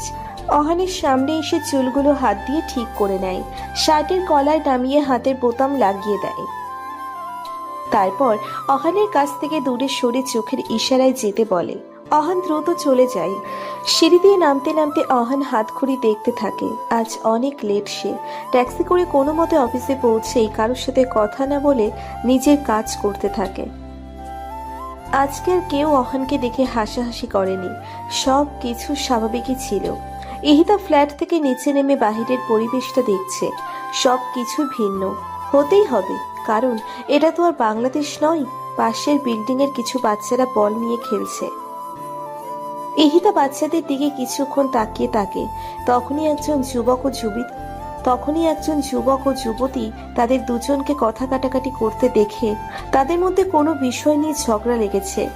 ছেলেটি মেয়েটিকে মানানোর চেষ্টা করছে, কিন্তু মেয়েটি গাল ফুলিয়ে অভিমান নিয়ে দাঁড়িয়ে আছে।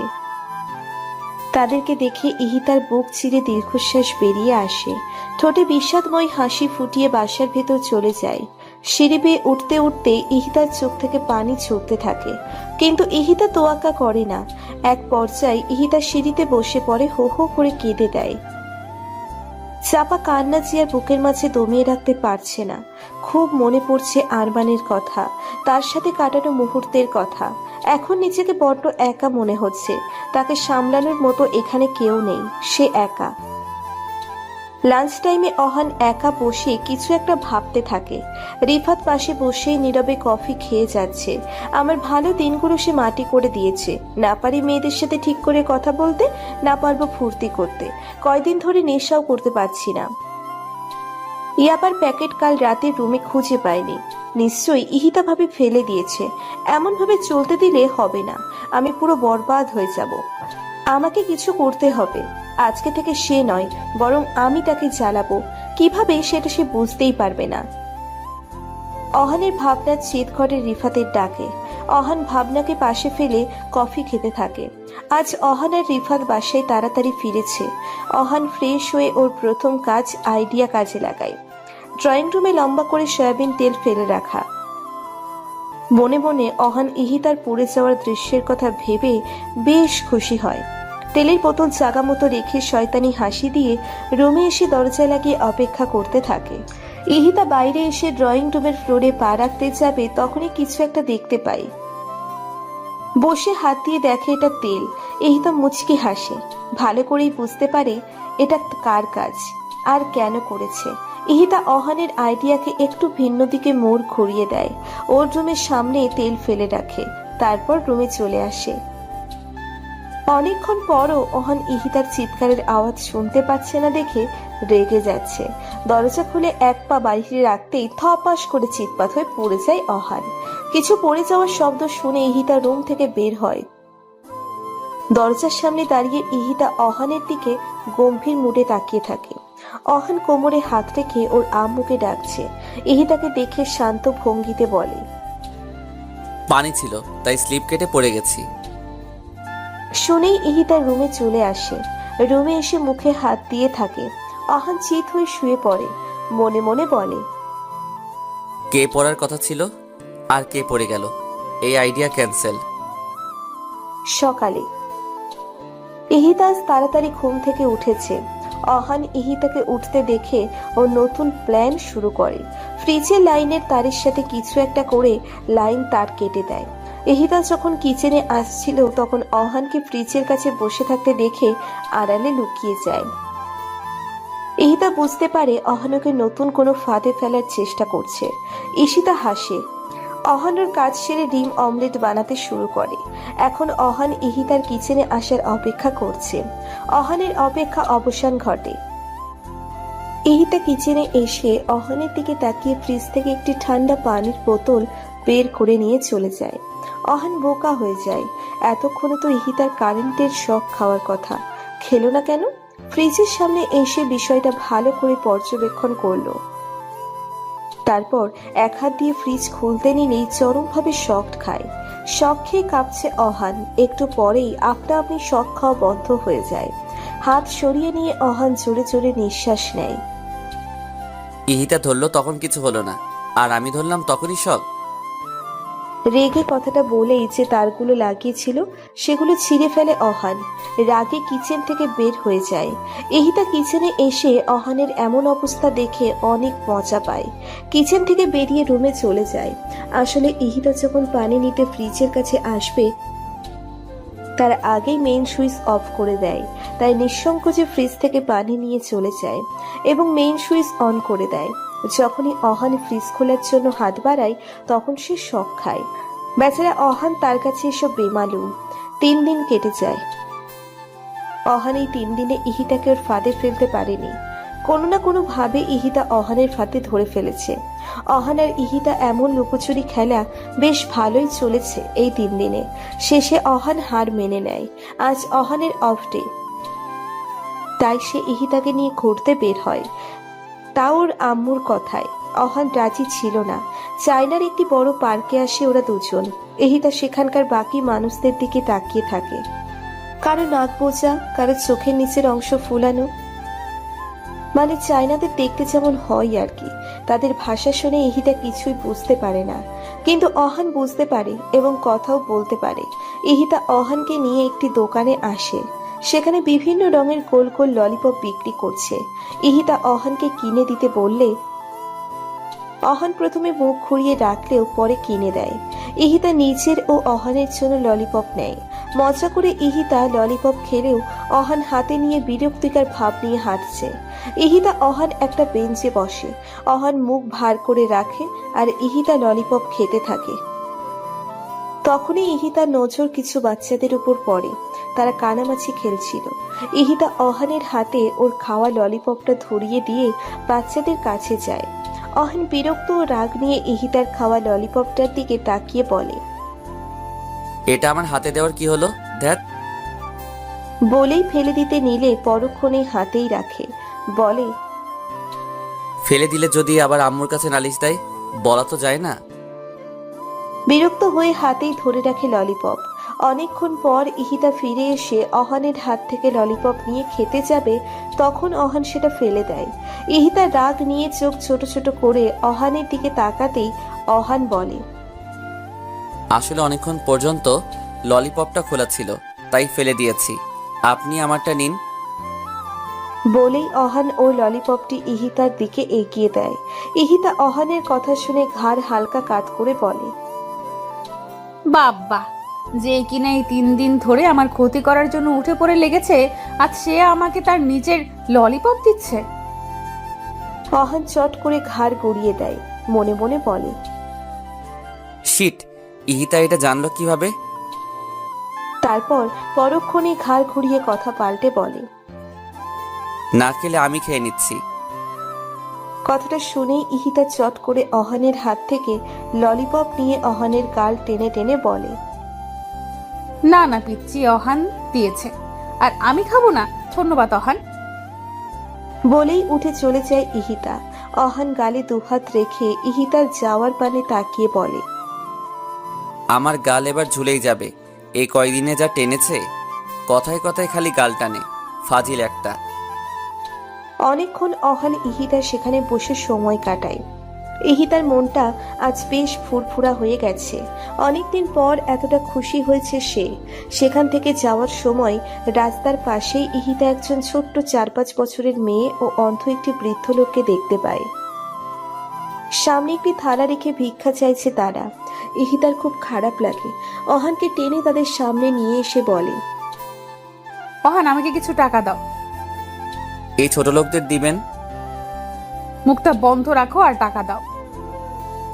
অহান টাকা না দিয়ে তাদের সামনে রাখা থালায় লাথি মেরে দূরে ফেলে দেয়।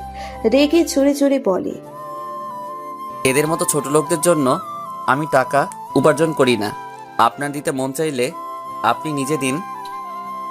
বলেই চলে যেতে নিলে ইহিতা দাঁত কিরবির করে অহানের শার্টের কলার ধরে টেনে ওর সামনে দাঁড় করায়।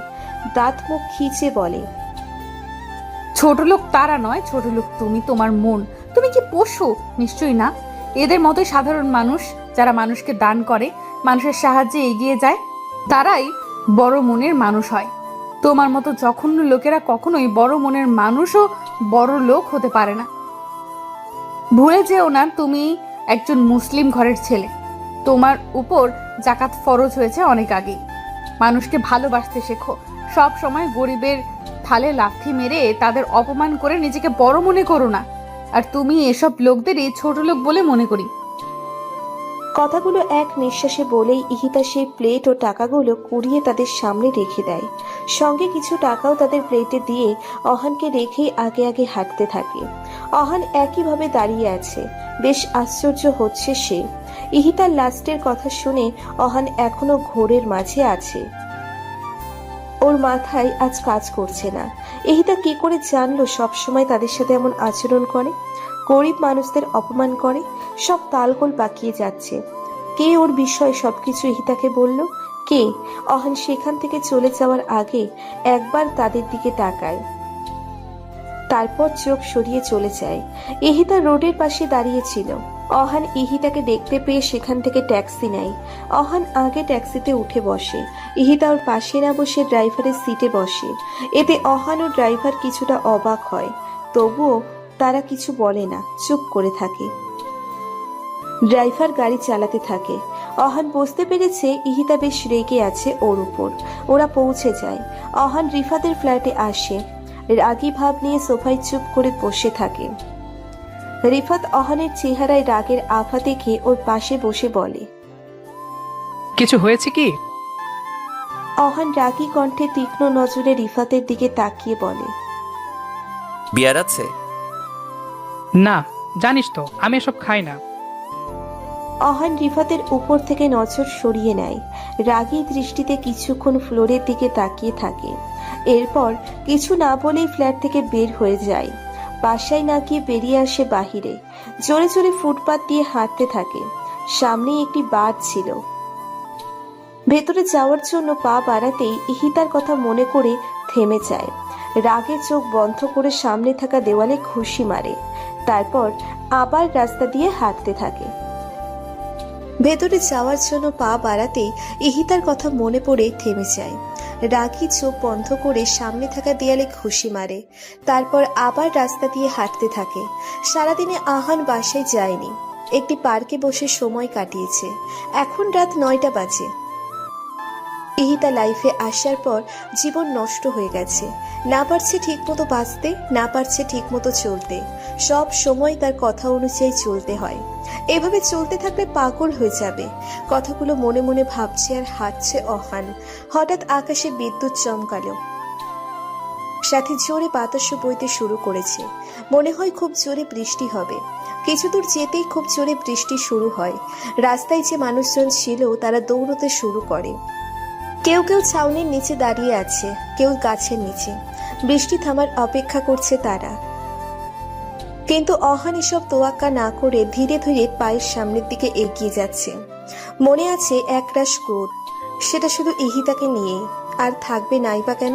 যে ছেলে অফিসের ভিতরেও বাহিরে মেয়েদের সাথে ফ্লার্ট করত, সব ধরনের নেশা জাতীয় দ্রব্য পান করত, গরিব অসহায় মানুষের সাথে খারাপ ব্যবহার করত, সুযোগ পেলে মেয়েদের সাথে রাত কাটাতো, তার কি আর এমন লাইফ ভালো লাগে? সে নিশ্চয়ই চাইবে না তার জীবনটা এমনই থাকুক সব সময়। সে তো তার আগের লাইফে যেতে চায়। এমন বোরিং লাইফ সে চায় না।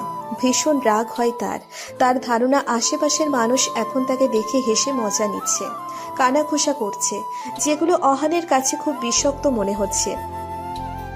বৃষ্টিতে ভিজে ভিজে 11টার দিকে বাসায় আসে অহান। কলিং বেল বাজাতেই দরজা খুলে দেয় ইহিতা। অহানকে ভেজা অবস্থায় দেখে ইহিতা ভারী কণ্ঠে প্রশ্ন করে, এতক্ষণ কোথায় ছিলে? ভিজলে কেন? ইহিতার কথা শুনে অহান ইহিতার দিকে তাকায়। কোনো কারণে অহানের চোখের ভেতরটা লাল হয়ে আছে। অহান গম্ভীর মুখে তাকিয়ে আছে। অহানের এমন চাহনি দেখে ইহিতা পথ ছেড়ে দেয়। অহান দ্রুত রুমে চলে যায়।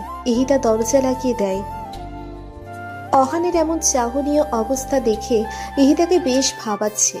ইহিতা খাবার বেড়ে অহানের জন্য বসে রয়, কিন্তু অহান রুম থেকে বের হয় না। ইহিতার যতটুকু মনে পড়ে বিকেলেও তেমন কিছু খায়নি অহান। ইহিতা অহানের জন্য অপেক্ষা করে, কিন্তু অহান রুম থেকে বের হচ্ছে না। অহানের রুমে যেতে চেয়েও পিছুপা হচ্ছে ইহিতা বারবার, তবুও যেতে হবেই। ইহিতা অহানের রুমের দরজা ঠেলে ভেতরে আসে। ভেজা কাপড় চোপড় নিয়ে গুটিসুটি মেরে বিছানায় শুয়ে আছে অহান। ইহিতা দ্রুত অহানের কাছে যায়। কপালে গলায় হাত রাখতেই বুঝতে পারে অহানের শরীর গরম, জ্বর এসেছে। ইহিতার বুঝতে বাকি থাকে না, অহানের বৃষ্টিতে ভেজার ফলে জ্বর এসেছে। অহান চোখ বন্ধ করে শীতে কাঁপছে। এমন অবস্থা দেখে ইহিতা কি করবে বুঝতে পারছে না। এখনই অহানের ভেজা কাপড় চোপড় পাল্টাতে হবে, কিন্তু ইহিতা এটা করতে চাইছে না। পরক্ষণে ইহিতার মনে পড়ে। মিটমিট করে চোখ মেরে তাকাই অহান। মাথাটা কেমন ভার ভার লাগছে। কাল রাতের কথা তেমন একটা মনে নেই। উঠে বসতে যাবে তখন খেয়াল করে গায়ে ভারী কিছু একটা আছে, আর সেটা কম্বল। 4-5টা কম্বল গায়ের উপর। ধাক্কা দিয়ে সরিয়ে উঠে বসে।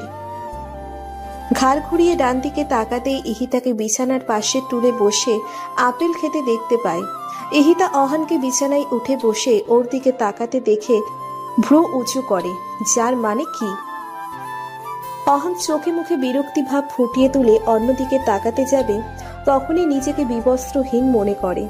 নিজের দিকে তাকিয়ে কম্বল একটু ফাঁকা করে দেখে জোরে সোরে চিৎকার দেয়। অহানের চিৎকার মাঝপথেই থেমে যায়, কারণ ইহিতা ওর খাওয়া আপেলের অবশিষ্ট অংশ চট করে অহানের মুখে পুড়ে দেয়। চিৎকার বন্ধ হয়ে যায় অহানের। ড্রয়িং রুমে বসে রিফাত চা খাচ্ছিল। অহানের চিৎকার কানে আসতেই হকচকিয়ে উঠতেই চায়ের কিছু অংশ পায়ের উপর পড়ে। গরম চা থাকায় পা জ্বলছে, তবুও সেটা তোয়াক্কা না করে রিফাত দ্রুত অহানের রুমে আসে। উত্তেজিত কণ্ঠে বলে, কি হয়েছে? কি? বাকিটা বলেই থেমে যায় রিফাত। অহানের মুখে আপেল দেখে ইহিতাও অহানের দিকে প্রশ্নবোধক চাহনিতে তাকায়। অহান আপেলটি মুখ থেকে বের করে রাগী দৃষ্টি নিক্ষেপ করে ইহিতার দিকে। ইহিতা স্টুল ছেড়ে উঠে রিফাতের কাছে যেতে যেতে বলে, তোমার বন্ধু মনে করেছে কাল রাতে আমি তার কাপড় চোপড় পাল্টিয়েছি, এটা ভেবে মেয়েদের মতো চিৎকার দিল। আমি ওকে থামানোর জন্য মুখে আপেল গুজে দিলাম। রিফাত নিচের দিকে তাকিয়ে হাসে। ইহিতা অহানের দিকে তাকিয়ে বলে, শোনো অহান গাধা, কাল রাতে আমি নয় বরং রিফাত তোমার গায়ের জামা খুলে তোমার সাথে ঘুমিয়েছিল। বৃষ্টিতে ভেজার ফলে তোমার জ্বর উঠেছিল কাল। নেক্সট টাইম যদি বৃষ্টিতে ভিজতে গিয়েছো তবে কি হবে বুঝতেই পারছো। এবার যাও, ফ্রেশ হয়ে নাও। আর হ্যাঁ, আজ অফিসে যাওয়া লাগবে না, ফোন করে বলে দিও অফিসে। লাস্টের কথা বলেই ইহিতা চলে যায়। রিফাত ঠোঁটে হাসি রেখে অহানের পাশের টুলে বসে বলে, এখন কেমন লাগছে তোর শরীর? ভালো। বলেই আপেলটা সেখানে থাকা জানালা দিয়ে বাহিরে ছুঁড়ে মারে। বিরক্তিকর ভাব নিয়ে বিছানা থেকে নেমে ওয়াশরুমে যায়। রিফাত সরু নিঃশ্বাস ফেলে মনে মনে বলে, কবে যে বুঝবি তুই? রিফাত বাসায় চলে যায়। অহান ফ্রেশ হয়ে রুম থেকে বের হয়ে ড্রয়িং রুমে আসে। ইহিতা আগেই নাস্তা টেবিলে রেখে দিয়েছিল। সোফায় বসে খেতে খেতে অফিসে ফোন দিয়ে বলে দেয় আজকে আসবে না। অসুস্থতার কথা শুনে বস আজকে ছুটি দেয়। অহান খাবার খেয়ে বাহিরে যেতে নিলে ইহিতা হাত বগল দাবা করে দাঁড়িয়ে পেছন থেকে ডাক দেয়। অহান থেমে গিয়ে পিছনে ফিরে তাকায়, জানে সে কি বলবে। ইহিতা বলে, অফিসে যেতে নিষেধ করেছি অসুস্থতার জন্য, বাইরে ঘোরার জন্য নয়। তো বাইরে যেতে পারবে না।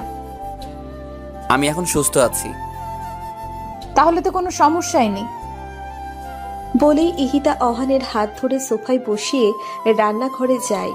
অহান বুঝতে পারছে না ইহিতা কি করতে যাচ্ছে। উকি মেরে দেখতে নিলেই ইহিতা ফিরে আসে। অহান চোখ সরিয়ে ঠিকমতো বসে। ইহিতা অহানের হাতে একটা ছুরি ও একটি সবজির বোল দিয়ে বলে, এগুলো সব কাটো। অহান ইহিতার দিকে অবাক হয়ে তাকিয়ে বলে, আমি? তুমি ছাড়া এখানে উপস্থিত আর কেউ নেই, আর সকালের নাস্তা আমি বানিয়েছি, তাই এখন তুমি আমায় হেল্প করবে। অহান অকপটে কাট কাট কণ্ঠে বলে, পারবো না। নয়তো আমি আম্মুকে ফোন দিব। এটা শুনে অহান দাঁতে দাঁত চেপে বলে, কাটছি। বলেই সবজিগুলো কাটতে শুরু করে। ইহিতা এটা দেখে রান্নাঘরের দিকে পা বাড়ায়। মুচকি হেসে মনে মনে বলে, জানি তো এমনটাই হবে। মুখে বিরক্তিকর ঝুলিয়ে রেখে সবজিগুলো কাটছে অহান। কিভাবে যে এই জ্বালা যন্ত্রণা থেকে মুক্তি পাবে নিজেও জানে না। মন চাইছে ছুরি দিয়ে ইহিতাকে মেরে দিতে, কিন্তু এমনটা করার সাহস ওর মধ্যে বিন্দু মাত্রও নেই। খুব দ্রুত সবজি কেটে রান্নাঘরে রেখে আসে। সোফায় এসে বসতেই ইহিতা কতগুলো সিদ্ধ করা মটরশুঁটি দিয়ে যায় খোসা ছাড়ানোর জন্য। অসহায় চোখে ইহিতার দিকে অহান তাকায়। ইহিতা কড়া গলায় বলে, কোনো কাজ হবে না এইভাবে তাকিয়ে, তাড়াতাড়ি খোসা ছাড়াও। চোখ সরিয়ে নেয় অহান। ইহিতা ফের রান্নাঘরে চলে যায়। অহান হতাশ হয়ে মটরশুঁটির খোসা ছাড়াতে থাকে। প্রায় অনেকক্ষণ পর কলিং বেল বেজে ওঠে। ইহিতা রান্নাঘর থেকে চিল্লিয়ে গেট খুলতে বলে। অহান মুখ থেকে উচ্চারণ করে উঠে গিয়ে দরজা খুলে দেয়। দরজা খুলতেই অহানের মনের মধ্যে ঘন্টি বেজে যায়, কারণ ওর সামনে একটি সুন্দরী মেয়ে দাঁড়িয়ে আছে, আর এই মেয়েটি নতুনে ওর পাশের ফ্ল্যাটে শিফট হয়েছে। মেয়েটিকে দেখে বাংলাদেশি বলে মনে হচ্ছে। মেয়েটি মুচকি হেসে অহানের উদ্দেশ্যে বলে, আপনি বাংলাদেশি? অহান মাথা ঝাঁকিয়ে বলে। হ্যাঁ। মেয়েটি খুশি হয়ে বলে, ওয়াও, আসলে আমি নতুন ভাড়াটিয়া, আপনি কি আমাকে হেল্প করতে পারবেন? কথাটা শুনেই অহান গোলে হালুয়া হয়ে যায়। মেয়েটিকে কিছু বলতেই যাবে, তখনই ইহিতা অহানের শার্টের কলার পিছন থেকে টেনে ভিতরে নিয়ে এসে মেয়েটির সামনে দাঁড়িয়ে পা থেকে মাথা পর্যন্ত পর্যবেক্ষণ করে। মেয়েটির পরনে ছেঁড়া প্যান্ট, মানে হাঁটুর অংশ ছেঁড়া, আর হাতা কাটা গেঞ্জি। চেহারায় মনে হচ্ছে আটা ময়দা মেখে এসব শেষ করে দিয়েছে। পুরোই সাদা বেড়ালের মতো লাগছে। ইহিতা মেয়েটির কানের কাছে মুখ নিয়ে বলে, শোনো, ময়দা মাখা চুল্লি বুল্লি আমার, এটা কি বলেছে সেটা ইহাতেই ভালো জানে। নজর দিলে তোর চেহারা পচা পানি দিয়ে ধুয়ে দিব। আবার যদি আমার সাথে কথা বলার চেষ্টা করেছিস, তবে তোকে মেরে আমার শাশুড়ির মতো খয়রাত দিব। এখন এখান থেকে ভাগ। বলেই ইহিতা মেয়েটির মুখের উপর দরজা লাগিয়ে দেয়। মেয়েটি হতবিহ্বল নজরে দরজার দিকে তাকিয়ে আছে। সামান্য হেল্প চাওয়ার জন্য এত কথা শুনতে হলো। মাথা চুলকাতে চুলকাতে চলে যায় তার ফ্ল্যাটে।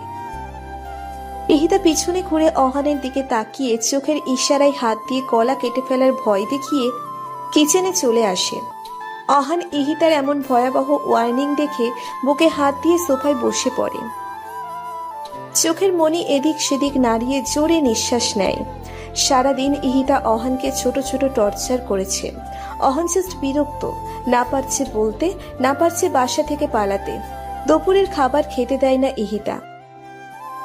বাসায় এসে খাবার খাওয়ার পর অহানকে সুস্থ বসতে দেয় না। ইহিতার পায়ের নখ কেটে দিতে বলে, আর নেল পালিশ দিয়ে দিতে বলে। অহান এসব কিছুই পারে না, তবুও ইহিতার ধমক খেয়ে কাপা হাত দিয়ে দিতে হয়। নেল পালিশ দেওয়া শেষ হলো। ইহিতা অহানকে রুমে পাঠিয়ে দেয়।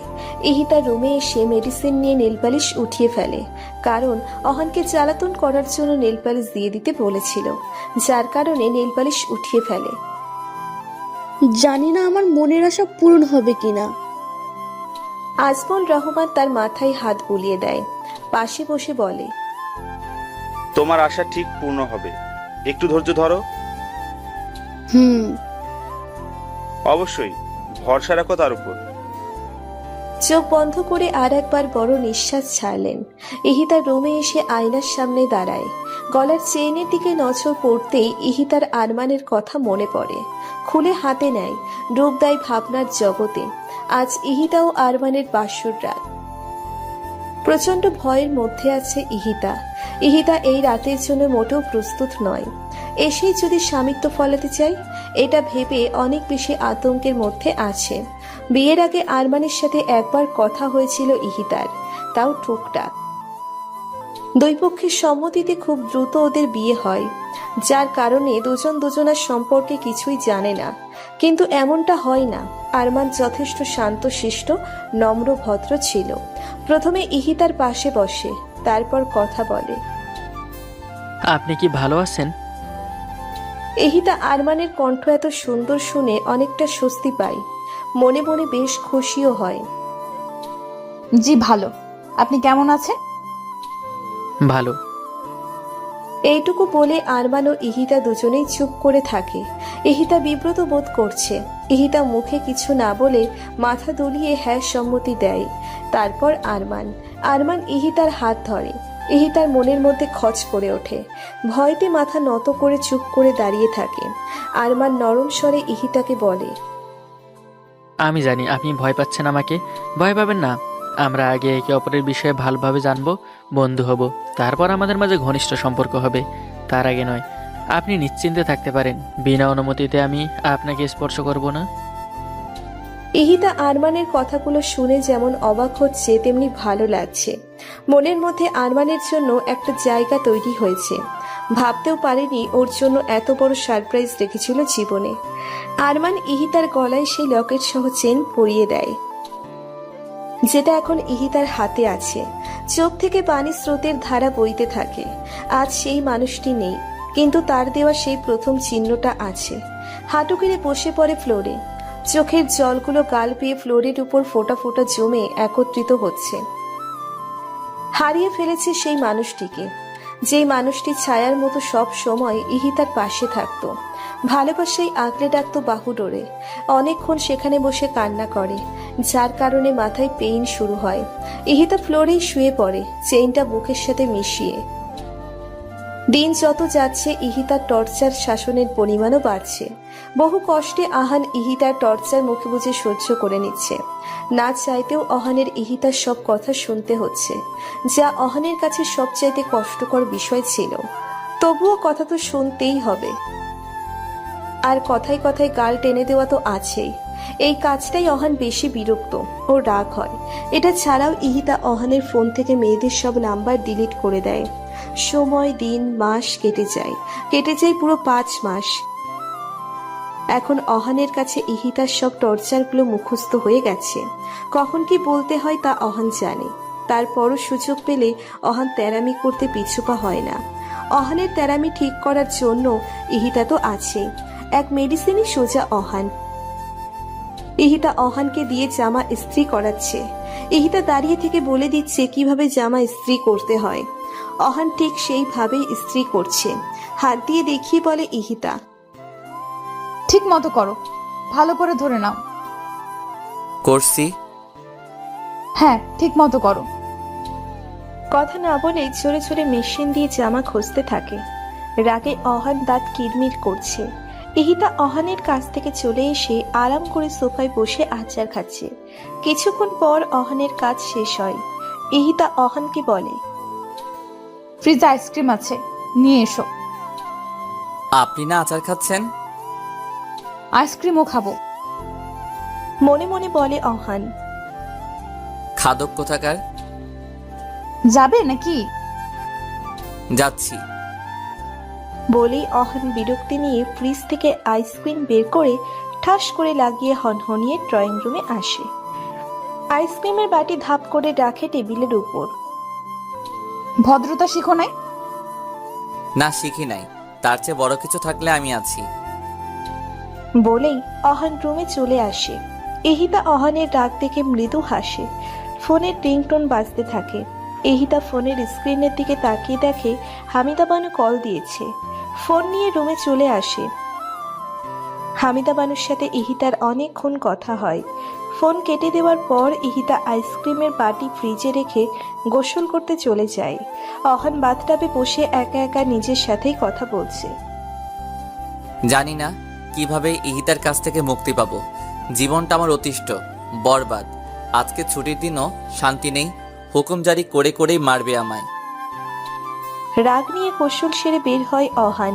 এসে টেবিলে খাবার সাজাতে থাকে। ইহিতা রুম থেকে বের হয়ে দেখে অহান খাবার বাড়ছে। ইহিতা খুশি হয়ে অহানের গাল টেনে খেতে বসে। দুজনের খাওয়া শেষ হলে বিকেলের দিকে ঘুরতে বের হয়। রাতে বাসায় এসে জানতে পারে অহান ও রিফাতের আরেকটি ফ্রেন্ড এসেছে, আর সে মেয়ে, নাম আনিকা। আনিকা ওদের সাথে চায়না পড়তে এসেছে, তবে ওদের সেকশনে ভিন্ন ছিল। আনিকা আর্কিটেকচার নিয়ে পড়াশোনা করে। ওদের থেকে ভালো পজিশনে আছে আনিকা। 3 বছর আগে আনিকার সাথে অহানের কোনো একটি বিষয় নিয়ে ঝগড়া হয়। এরপর থেকেই আনিকা অহানের সাথে যোগাযোগ বিচ্ছিন্ন করে দেয়।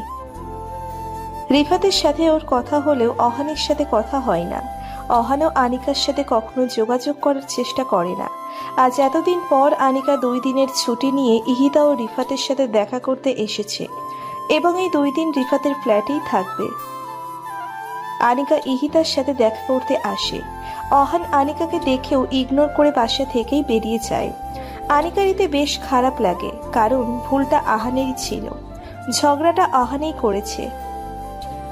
ভাবি, কিছু বুঝতেছো? অহান কি ভালো হবে? জানি না, তবে আমার যথাসাধ্য চেষ্টা করছি। এতদিন পর অহানের সাথে দেখা হলো, তবুও আমার সাথে কথা বললো না। মন খারাপ করে বলে আনিকা। ইহিতা আনিকার কাঁধে হাত রেখে বলে, কষ্ট পেও না, জানোই তো আহানের রিগো একটু বেশি। দেখবে একদিন আহান কথা বলার জন্য তোমাকে খুঁজবে। জানি না এটা সত্য হবে কিনা। আন্টির সাথে কথা বলো না? অহানের আম্মুর কথা বলছো? হ্যাঁ। বলি তো, আমি কয়দিন আগে বাংলাদেশে গিয়েছিলাম, তখন তার সাথে দেখা করে এসেছি। ও, আমার আব্বু আম্মু বিয়ের কথা বলছে, কিন্তু আমি না করে দিয়েছি। তারপরও তারা ছেলে দেখছে। কথাটা বলতে বলতে আনিকার চোখ থেকে পানি চলে আসে। কষ্ট, চাপা কষ্ট লুকিয়ে আছে আনিকার বুকে। ভালোবাসার কাঙাল সে, ভালোবেসেও ভালোবাসার মানুষটিকে পাচ্ছে না। প্রতিনিয়ত ভেতর থেকে ভেঙে যাচ্ছে। ইহিতা আনিকার মাথাটা বুকের সাথে মিশিয়ে নেয়। আনিকা ফুপিয়ে ফুপিয়ে কাঁদতে থাকে। এতক্ষণে কারো মাথা ঠেকিয়ে কান্নার স্থান পেল। নিজেকে ধরে রাখতে পারল না। ইহিতাকে জড়িয়ে ধরে জোরে জোরে কাঁদতে থাকে। কান্না কণ্ঠে বলে, ভাবি, সে কেন বুঝে না আমি ওকে কতটা ভালোবাসি? ইহিতা মাথায় হাত বুলিয়ে বলে, নিজেকে শক্ত করো আনিকা। রাতে খাওয়ার সময় ইহিতা আনিকার ব্যাপারে কথা বলতে নিলে রাগ দেখে অহান খাওয়া ছেড়ে উঠে রুমে চলে যায়। অহান চাইছে না আনিকার বিষয়ে কোনো কথা শুনতে। ইহিতা দোটনায় পড়ে যায়। একদিকে আনিকা আর একদিকে অহান। এতদিনের বন্ধুত্ব কি সব শেষ? পরের দিন লাঞ্চ টাইম। অহান ওর কেবিনে বসে কিছু একটা ভাবছে। অফিসের বাকি কর্মচারীরা ক্যান্টিনে ছিল। হাতে থাকা কলম বারবার উপরে ছুড়ে দিচ্ছে আর ক্যাচ ধরছে। ভাবনায় একটা মশগুল হওয়ায় লাঞ্চ করতেও যাচ্ছে না। অহান লাস্টের বার আর কলম ছুঁড়ে মারে না, হাতের মুঠোয় চেপে নিয়ে শক্ত করে ধরে রাখে। ইহিতা আনিকাকে আজ ওদের বাসায় দুপুরের খাবার খেতে বলেছে। রিফাত অফিসে ছিল, বিধায় ওকে বলতে পারেনি। সারাদিন আনিকার সাথে সময় পার করে ইহিতা। আনিকা খুবই মিশুক ও ফ্রেশ মাইন্ডের। বাহিরের গার্ডেনে গিয়েও অনেকক্ষণ হাঁটাচলা করে দুজনে। খুব সুন্দর একটা সময় কাটায় তারা। রাতে অহান বাসায় আসার আগেই আনিকা রিফাতের ফ্ল্যাটে চলে আসে, কারণ আনিকা অহানের ইগনোর মেনে নিতে পারছে না। অহান ঠিক 10টার দিকে বাসায় ফেরে। কলিং বেল বাজাতেই ইহিতা দরজা খুলে দেয়। অহান মাথা নিচু করেছিল। চোখ তুলে ইহিতার দিকে তাকাতেই মুচকে হাসে ইহিতা, কিন্তু অহান গম্ভীর মুখে ইহিতার দিকে তাকিয়ে আছে। আজ ওর চেহারা অন্যরকম দেখাচ্ছে, যেন মনে হচ্ছে কোনো অশরীরই ভর করেছে শরীরে। ইহিতার হাসি মিলিয়ে যায় অহানের এমন গম্ভীর মুখ দেখে। একটু কাছে গিয়ে কপালে গলায় হাত রেখে দেখে জ্বর এসেছে কিনা, কিন্তু শরীর ঠান্ডা ছিল। ইহিতার কেমন অদ্ভুত লাগছে অহানের চাহনি। নেশাও করেনি অহান, তবুও এভাবে তাকিয়ে থাকার কারণ খুঁজে পাচ্ছে না ইহিতা। গেট খোলা রেখেই ভেতরে চলে আসে, বলে, ফ্রেশ হয়ে এসো, আমি খাবার বাড়ছি। অহান গম্ভীর মুখে দরজা ঠাস করে লাগিয়ে ইহিতার দিকে ঘুরে তাকায়, হাতের ব্যাগ নিচে ফেলে দেয়। ইহিতা কিছু পড়ে যাওয়ার শব্দ শুনে অহানের দিকে ঘুরে তাকায়। নিচে ব্যাগ পড়ে থাকতে দেখে অহানের দিকে তাকায়। অহান একইভাবে ইহিতার দিকে তাকিয়ে আছে। ইহিতা ভ্রু কুঁচকে বলে, কি হয়েছে তোমার? তুমি এমন বিহেভ করছো কেন? অহান এক পা ইহিতার দিকে বাড়াই আর বলে, এতদিন তো কিছু হয়নি, কিন্তু এখন হবে। ইহিতা সন্দেহ চোখে তাকিয়ে বলে, মানে কি হবে? আপনি আমার ওয়াইফ, আমি আপনার স্বামী। আমাদের তো ফার্স্ট নাইট হয়নি, তো বলুন কোন রুমে ফার্স্ট নাইট করতে চান? আপনার রুমে নাকি আমার রুমে? রেগে চিল্লিয়ে বলে ইহিতা। আহান, মুখ সামলে কথা বলো। ইহিতার দিকে এগিয়ে গিয়ে আহান বলে, কেন? স্ত্রীর অধিকার চাওয়া তো কোনো অপরাধ নয়, এটা তো আমার হক। ইহিতা পিছিয়ে গিয়ে রাগী কণ্ঠে বলে, কিসের অধিকার? কোনো অধিকার নেই তোমার। ওখানেই দাঁড়াও, নয়তো আমি আম্মুকে ফোন দিব। দেন, আম্মুকে ফোন দেন, বলুন আমি আপনার কাছে অধিকার চেয়েছি। আরো যা বলতে মন চাই বলুন। ইহিতা চুপ হয়ে যায়। আসলেই অহন তো ঠিকই বলেছে, কিভাবে বলবে আম্মুকে? কিন্তু বলতে তো হবেই। ইহিতা ভয়ে ভয়ে পিছাতে থাকে। অহান ইহিতার দিকে আগাতে থাকে। আহান, ভালো হচ্ছে না, কিন্তু কাছে আসবে না একদম। অহান ইহিতার কথা শোনে না। ইহিতা কাপা কণ্ঠে বলে, আহান স্টপ। আহান। অহনের থামার কোনো গতি নেই। ইহিতার দিকে এগিয়েই যাচ্ছে। আহান থামো বলছি। তবুও থামছে না অহান। ইহিতা দৌড়ে ওর রুমে যেতে নিলেই অহান ইহিতার হাত ধরে ফেলে। দেয়ালের সাথে মিশিয়ে ধরে ইহিতার কাছে যেতে নিলেই ইহিতা ওর সর্বশক্তি প্রয়োগ করে অহানকে ধাক্কা মেরে সজোরে কষিয়ে গালে একটা চড় মেরে দেয়। চড় দেওয়ার ফলে অহানের ঘাড় ডান দিকে কাত হয়ে যায়। সেভাবেই দাঁড়িয়ে রয় অহান। ইহিতার চোখ নিমেষে ভরে ওঠে জলে। ছলছল করা চোখে কান্না জড়িত কণ্ঠে বলে, আমি তো তোমার ভাবি হই, বউ না। অহান তাচ্ছিল্য হাসি দেয়। ইহিতার কাছ থেকে দূরে সরে বলে, কোনটা বিশ্বাস করব আমি?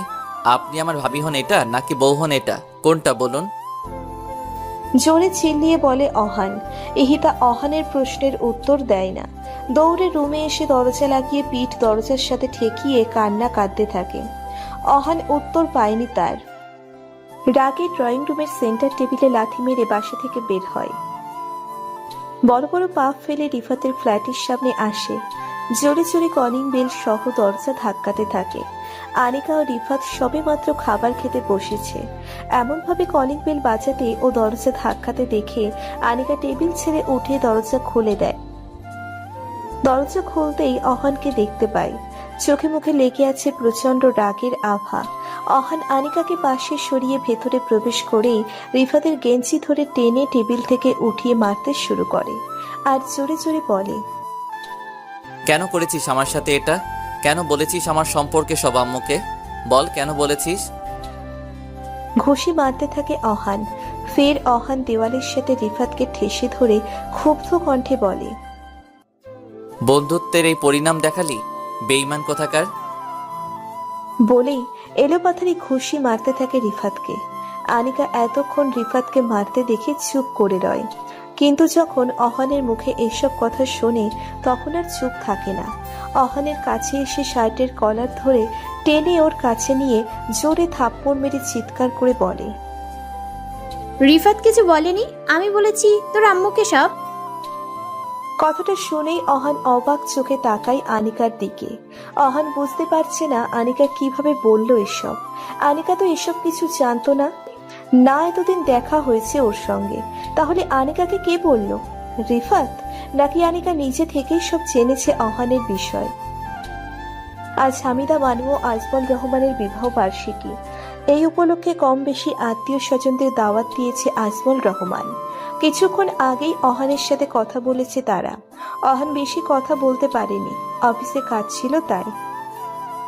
ইহিতা আজকে আরমানের দেওয়া খয়েরি রঙের শাড়ি পরেছে। আরমানের কথা মতো হালকা সেজেছে। নিজেকে আয়নায় দেখে ড্রয়িং রুম থেকে বের হয়ে মেহমানদের সাথে কথা বলতে থাকে, সময় কাটতে থাকে। আরমান আজ অফিস থেকে তাড়াতাড়ি ছুটি নিয়েছে। কিছুক্ষণ আগেই ইহিতা আরমানের সাথে কথা বলেছে। 10 মিনিট আগেই অফিস থেকে গাড়ি নিয়ে বের হয়েছে আরমান। এখন 9টা বাজতে চলল। আরমানের এখনো কোনো খবর নেই। ইহিতা আবার আরমানকে ফোন দেয়। আরমান ফোন রিসিভ করে বলে সে মার্কেটে আছে, আপু আম্মুর জন্য গিফট কিনছে। ইহিতা আরমানকে তাড়াতাড়ি আসতে বলে বাসায়। এটাও বলে সবাই তার জন্য অপেক্ষা করছে। আরমান গিফট নিয়ে গাড়ির পিছনে রেখে ড্রাইভিং সিটে বসে। হঠাৎ কোথা থেকে একটু চলন্ত ট্রাক তার ব্যালেন্স হারিয়ে আরমানের গাড়ির দিকে ধেয়ে আসছে সামনে থেকে। শেষ মুহূর্তে আরমান মুখ থেকে ও শিট বলেই গাড়ি স্টার্ট দিয়ে স্টিয়ারিং ধরে ডান দিকে ঘুরিয়ে দেওয়ার আগেই ট্রাকটি এসে সজোরে ধাক্কা দেয় আরমানের গাড়িতে। গাড়ি ছিটকে বহু দূরে গিয়ে পড়ে উল্টিয়ে যায়। সিট বেল্ট পরা ছিল না, বিধায় গাড়ির সামনের কাঁচ ভেঙে গাড়ি থেকে বাহিরে বেরিয়ে আসে আরমান। গলায় গেঁথে যায় লম্বা কাচের টুকরো। রক্তাক্ত ক্ষতবিক্ষত অবস্থায় রাস্তায় পড়ে থাকে। শেষ নিঃশ্বাসটুকু টেনেই মৃত্যু বরণ করে আরমান। লাস্ট মুহূর্তে দেখতে পারল না তার বাবা মাকে, তার প্রিয় প্রেয়সীকে। এদিকে অপর পাশে ইহিতা হ্যালো হ্যালো বলেই যাচ্ছে। লাইন কেটে যাওয়ায় ইহিতা অস্থির হয়ে গেছে। বারবার আরমানের ফোন ট্রাই করছে, কিন্তু ফোন সুইচ অফ আসছে। উত্তেজিত হয়ে কথাটা যখন আজমল রহমানকে জানায়, তখনই সে ইহিতার বলা আরমানের লোকেশনে যায় এবং জানতে পারে আরমানের গাড়ি অ্যাক্সিডেন্ট করেছে। সেখানেই মারা গেছে আরমান। রাস্তায় তার বড় ছেলের মৃতদেহখানা পড়ে থাকতে দেখে। ছেলের রক্তমাখা মুখ দেখে তিনি কিছুক্ষণের জন্য স্তব্ধ হয়ে যায়। পড়ে যেতে নিলে কিছু লোক তাকে ধরে একটি চেয়ারে বসায়। আজমল রহমান চোখের চশমা খুলে পাশে রাখে। কাপা কাপা হাতে পাঞ্জাবির পকেট থেকে বাটন ফোন বের করে ইহিতার নাম্বারে ফোন দেয়। ইহিতা ফোন পেয়ে চট করে রিসিভ করে। উত্তেজিত হয়ে বারবার আজমল রহমানকে জিজ্ঞেস করে আরমানের কথা। আজমল রহমান কিভাবে বলবে বুঝতে পারছে না, কিন্তু সত্যটা তো বলতেই হবে, মেনে যে নিতে হবে, এটাই যে নিয়ম। তিনি দ্বিধাদ্বন্দ্ব ফেলে বলে ফেলে আরমানের মৃত্যুর খবর। শুনেই ইহিতা কান থেকে ফোন ফেলে মাটিতে বসে পড়ে। মনে হচ্ছে ওর দুনিয়া উল্টে গেছে। পায়ের নিচটা বেশ শূন্য মনে হচ্ছে। হামিদা বানু ফোন উঠিয়ে কানে নেয়। আজমল রহমানের কান্না শুনে বুঝে যায় সে। জ্ঞান হারিয়ে ফেলে সেখানেই। এত সুন্দর করে সেজেছে, আরমানের দেওয়া শাড়ি পরেছে, অথচ যাকে দেখানোর জন্য এসব করেছে সে তো চিরতরে ঘুমিয়ে গেছে, চলে গেছে না ফেরার দেশে। বাবা মায়ের বিবাহ বার্ষিকী হলো ছেলের মৃত্যুদিন। এখন এই দিনে দুটি বার্ষিকী উদযাপন হবে। কি চরম পরিহাস! ইহিতা সেদিন ভিতর থেকে প্রচুর ভেঙে পড়েছে। স্বামীকে হারিয়ে নিঃস্ব, কুলকিনারাহীন। সেদিন প্রচুর কেঁদেছিল ইহিতা, আর আজ সেদিনের মতো কাঁদছে, প্রচুর কাঁদছে। কাঁদবে নাই বা কেন? অহানকে নিজের ছেলের মতো মনে করত। স্বামীর স্থানে কখনো ভাবতেও পারেনি, আর ভাবতেও চায় না। সবার কাছে নিজের ছেলে হিসেবে পরিচয় করাতো, সেটা অহানের আড়ালে। আজ তার কাছ থেকে এমন ব্যবহার আশা করেনি ইহিতা। ভেতরটা ভেঙে চুরমার হয়ে গেছে। চোখে পানি স্রোতের মতো গলগল করে বয়ে যাচ্ছে। সেদিনের মতো আজ নিজেকে বড় একা মনে হচ্ছে, বড্ড একা। অন্য প্রান্তে, কেন? আমি তোর ভালোবাসা অ্যাকসেপ্ট করিনি তাই রিজেক্ট করেছি বলে প্রতিশোধ নিয়েছিস? আনিকা তাচ্ছিল্য হেসে বলল, তোর ভালোবাসায় আমি জীবনে যদি কোনো ভুল করে থাকি, সেই তোকে ভালোবাসা করেছি। তোর মতো ছেলেকে ভালোবাসা তো দূরের কথা, বন্ধু ভাবা উচিত নয়। আনিকা, তুই কিন্তু বেশি কথা বলছিস। এবার রিফাত মুখ খুলে অহানের সামনে দাঁড়িয়ে বলে, বেশি? আনিকা ঠিকই বলেছে, ভুল কিছু বলেনি। তুইও ওর সাথে হাত মিলিয়েছিস। তুই সবসময় নিজের মতো কেন মনে করিস? মাইন্ড চেঞ্জ কর। আর কি বললি? কেন বলেছি তোর আম্মুকে? তুই কি জানিস কতটা চেঞ্জ হয়ে গেছিস তুই, কতটা অমানুষে পরিণত হয়েছিস তুই। একবার আয়নার সামনে দাঁড়িয়ে দেখ নিজেকে। এই অহান আর আগের অহানের মধ্যে তফাৎ খুঁজে পাবি। আরমান ভাইয়া মারা যাওয়ার পর তোর উচিত ছিল এখানের চাকরি ছেড়ে আন্টি আঙ্কেলের কাছে ফিরে যাওয়া, কিন্তু তুই ফিরে যাওয়া তো দূর, তাদের কাছে একটা ফোন পর্যন্ত করতি না। এখানে তুই তোর মতো ভালো আছিস, আর ওইদিকে আঙ্কেল আন্টি ভাবি আরমান ভাইয়ের মৃত্যুর শোক এখনো কাটিয়ে উঠতে পারিনি।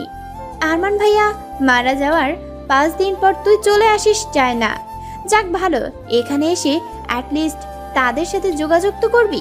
তারা তোদেরকে কল দিয়ে পায় না, তুই তাদের ফোন ধরিস না, ইগনোর করিস। আমার কাছে, রিফাতের কাছে ফোন দেয় তারা।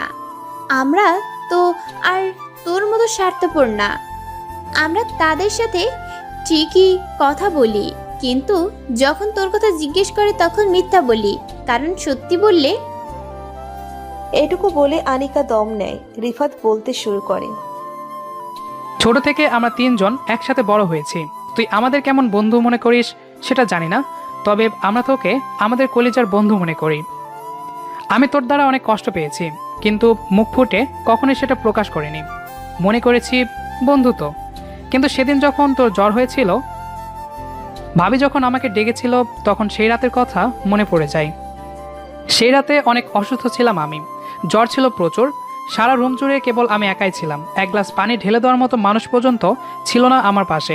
অতি কষ্টে তোকে আমি ফোন দেই, কিন্তু কপাল এতই খারাপ ছিল তুই আমাকে একটিবারের জন্য দেখতে আসিসনি। উল্টো বলেছিস মেডিসিন নিয়ে ঘুমিয়ে পড়, তারপর ফোন রেখে অন্য কারোর সাথে ব্যস্ত হয়ে পড়িস বেডে। সেদিন আমি রিয়েলাইজ করি, আজ যদি আমার বাবা মা পাশে থাকতো তাহলে এমনটা হতো না। তুই তো নিচতলায় থাকতি, একবারও কি পারলি না আমার কাছে আসতে? দুঃখে কষ্টে সেদিন এক মুহূর্তের জন্য মন চাইছিল মরেই যাই। নিজের কলিজার বন্ধু যাকে মানি, সে আমার কোনো মূল্যই করলো না। অথচ সেদিন ভাবি তোর অসুস্থতার কথা বলার সঙ্গে সঙ্গে আমি তোর কাছে ছুটে যাই। ভাবি আমি সারা রাত তোর সেবা যত্ন করি। অনেক অসুস্থ ছিলি সেদিন, তোর সেবা যত্ন করতে গিয়ে আমার সেদিনের কথা মনে পড়ে গিয়েছিল, কিন্তু আমি তোয়াক্কা করিনি। সব কিছু ভুলে তোর পাশে বসে থাকি। আমি পারতাম ভাবি বলার পর তোর কাছে না যেতে, সেদিন তোর মতো স্বার্থপরতা দেখাতে, কিন্তু আফসোসের বিষয় আমি পারলাম না, কারণ তোর মতো যে আমি না। এতক্ষণ অহানের নজর ওদের উপর থাকলেও এখন অহান ফ্লোরের দিকে তাকিয়ে আছে। চুপ করে দাঁড়িয়ে রিফাত ও অনিকার কথাগুলো শুনছে। আনিকা ফের বলতে আরম্ভ করে। আমি তোর বাবা মায়ের কাছে এসব বলতে চাইনি, কিন্তু কতদিন মিথ্যা কথা বলা যায় বলতে পারিস? তুই তো তাদের সাথে কথাই বলিস না।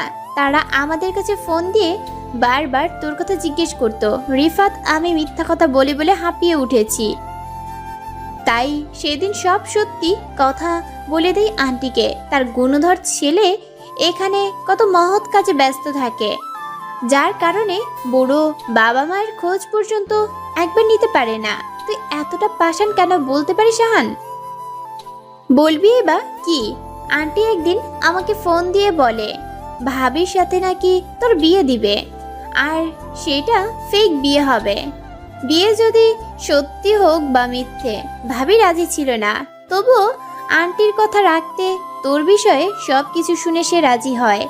তোকে চায়না থেকে ডেকে নিয়ে মিথ্যা একটা বিয়ের নাটক করে। ভাবি যথেষ্ট সেন্সিটিভ ছিল, এমনভাবে তোর সাথে আচরণ করে মনে হয়েছে তোর সাথে তার বিয়ে হয়েছে। এখানে এসে ইহিতা ভাবি লেগে পড়ে তোকে ভালো বানানোর মিশনে, কিন্তু ভাবি আন্টি আঙ্কেল এটা জানে না একজন পশুকে কখনো মানুষ বানানো যায় না, তার মধ্যে পশু জাতটা থেকেই যায়। ইহিতার সাথে ওর বিয়েটা মিথ্যে ছিল। কথাটা শুনে অহান হাঁটু গেড়ে ফ্লোরে বসে পড়ে। নিজের ভুলটা বুঝতে পারে অহান। আনিকা আরো বলে, ভাবির সাথে এখানে এসেছিস 5 মাস হয়েছে, কিন্তু তবু একবার ফোন দিসনি আন্টি আঙ্কেলকে। ভাবি ভাবছিল, কিন্তু বলে কয়ে যে মানুষকে কাজ করানো যায় না। আসলে তোর তাদের প্রতি কোনো মায়া মোহাব্বত ছিল না। যদি থাকতো তাহলে তুই আন্টিকে এত ভয় পেতি না। তুই তো একটা পাষাণ মনের মানুষ। আচ্ছা অহন, তোর মাথায় কি কখনো কাজ করছে ভাবির সাথে বিয়ের পর মনে হয়নি বিয়েটা সত্যি ছিল নাকি মিথ্যা? আরমান ভাইয়া মারা গেছে 1 বছর হয়েছে, তাকে ভুলে ভাবি তোকে বিয়ে করছে, তোর সাথে সংসার করতে শুরু করেছে। এইটাই ভেবেছিলি তাই তো? তোর কাছে অজানা অনেক কিছু। আরমান ভাইয়া মারা যাওয়ার পর ভাবি পাগল ছিল প্রায় 4 মাস। সারাদিন নতুন শাড়ি পরে সেজে বসে থাকতো, খালি বলতো আরমান এক্ষুনি আসবে, তাকে সামলাতে পারতো না কেউ। ওই সেই সিচুয়েশনে তোর পরিবারের তোকে খুব প্রয়োজন ছিল, তোকে তাদের পাশে চেয়েছিল, তারা বলতে চেয়েছিল কিভাবে তারা বেঁচে আছে, কিসের মধ্যে দিয়ে তারা দিন কাটাচ্ছে, কিন্তু তুই তো তাদের ইগনোর করে গিয়েছিস। রিফাতের চোখেও পানি টলমল করছে। অহান পাথরের মতো বসে আছে মাথা নত করে। আনিকা ঢোক গিলে শান্ত হয়ে বলে, ভাবি স্বাভাবিক হতে অনেকটা সময় লাগে। যখন সে সুস্থ হয় তখন আন্টি সত্যিই চেয়েছিল ভাবির সাথে তোর বিয়ে দিতে, কিন্তু ভাবি না করে দেয়, কারণ সে এখনো আরমান ভাইয়াকেই ভালোবাসে। স্বামী হিসেবে তাকে ছাড়া অন্য কাউকে ভাবতেই পারে না। তার প্রথম ও শেষ ভালোবাসা আরমান ভাইয়া। ভাবি হিসেবে থাকলে তুই তার কথা শুনতি না, আগের দিনগুলোর কথা তাকে ইগনোর করতি। তাই মিথ্যে বিয়ে হয় তোদের। তোর সাথে মিথ্যে বিয়ে হবার পর ভাবি এখানে এসে সবার কাছে কি বলতো জানিস? তুই তার ছেলে। সবাইকে তোর ভালো গুণাগুণ গিয়ে বেড়াতো। সেদিন সেই মেয়েটির কানে কানে তোকে ছেলে হিসেবে সম্বোধন করেছে, এটাও ভাবি আমাকে বলেছে। বড় ভাবি তো মায়ের মতোই হয় তাই না? কিন্তু তুই তো তার অনেকভাবে ক্ষতি করার চেষ্টা করেছিস, কিন্তু ভাবি ব্যর্থ। যাকে ভালো বানাতে চেয়েছে সে তো কখনোই ভালো হবে না। আজ নিজের চোখে দেখে বুঝলাম নিজ থেকে নিজেকে কখনোই চেঞ্জ করবে না, এমনই রয়ে যাবে আজীবন। জোর করে আর যাই হোক, ভালোবাসা আর মানুষকে ভালো পথে ফিরিয়ে আনা যায় না। ড্রয়িং রুম জুড়ে নীরবতা বিরাজ করে। আনিকা চুপ হয়ে যাওয়ার পর ড্রয়িং রুম নীরব হয়ে যায়। আনিকা নিরাপচ্ছিন্ন করে ফের বলে, তোকে ভালোবেসে আমি শুধু অবহেলা পেয়েছি। আমি সেদিন ভুল করেছিলাম তোকে আমার মনের অনুভূতিগুলো বলে, তাই তো আমাদের মাঝে বন্ধুত্বটা নষ্ট হয়েছে। আমি আমার লাইফে ভুল একটি মানুষকে ভালোবেসেছিলাম, আশা করি ভুলটা খুব তাড়াতাড়ি শুধরে নেব। বলেই রুমে চলে যেতে নিলে থেমে গিয়ে বলে, সবার জন্য না হলেও অন্তত নিজের জন্য একজন ভালো মানুষ হয়ে ওঠ। সামনে গোটা লাইফ পড়ে আছে তোর, এভাবে শেষ করে দিস না জীবনটা। আগের ন্যায় মাথা নত করে বসে আছে অহান। ড্রয়িং রুমে আবার আগের মতো পিনপতন নীরবতা বিরাজ করছে। রিফাত ভারী নিঃশ্বাস ফেলে অহানকে ধরে উঠাতে নিলেই অহান রিফাতের হাত সরিয়ে উঠে বাহিরে চলে যায়। সিঁড়ি পেয়ে মাথা নত করে নামতে থাকে। রিফাত গেটের সামনে দাঁড়িয়ে অহানের যাওয়া দেখছে। অহানের চোখের কার্নিশে জল জমেছে। ছন্নছাড়া হয়ে রাস্তার মাঝখান দিয়ে হাঁটছে।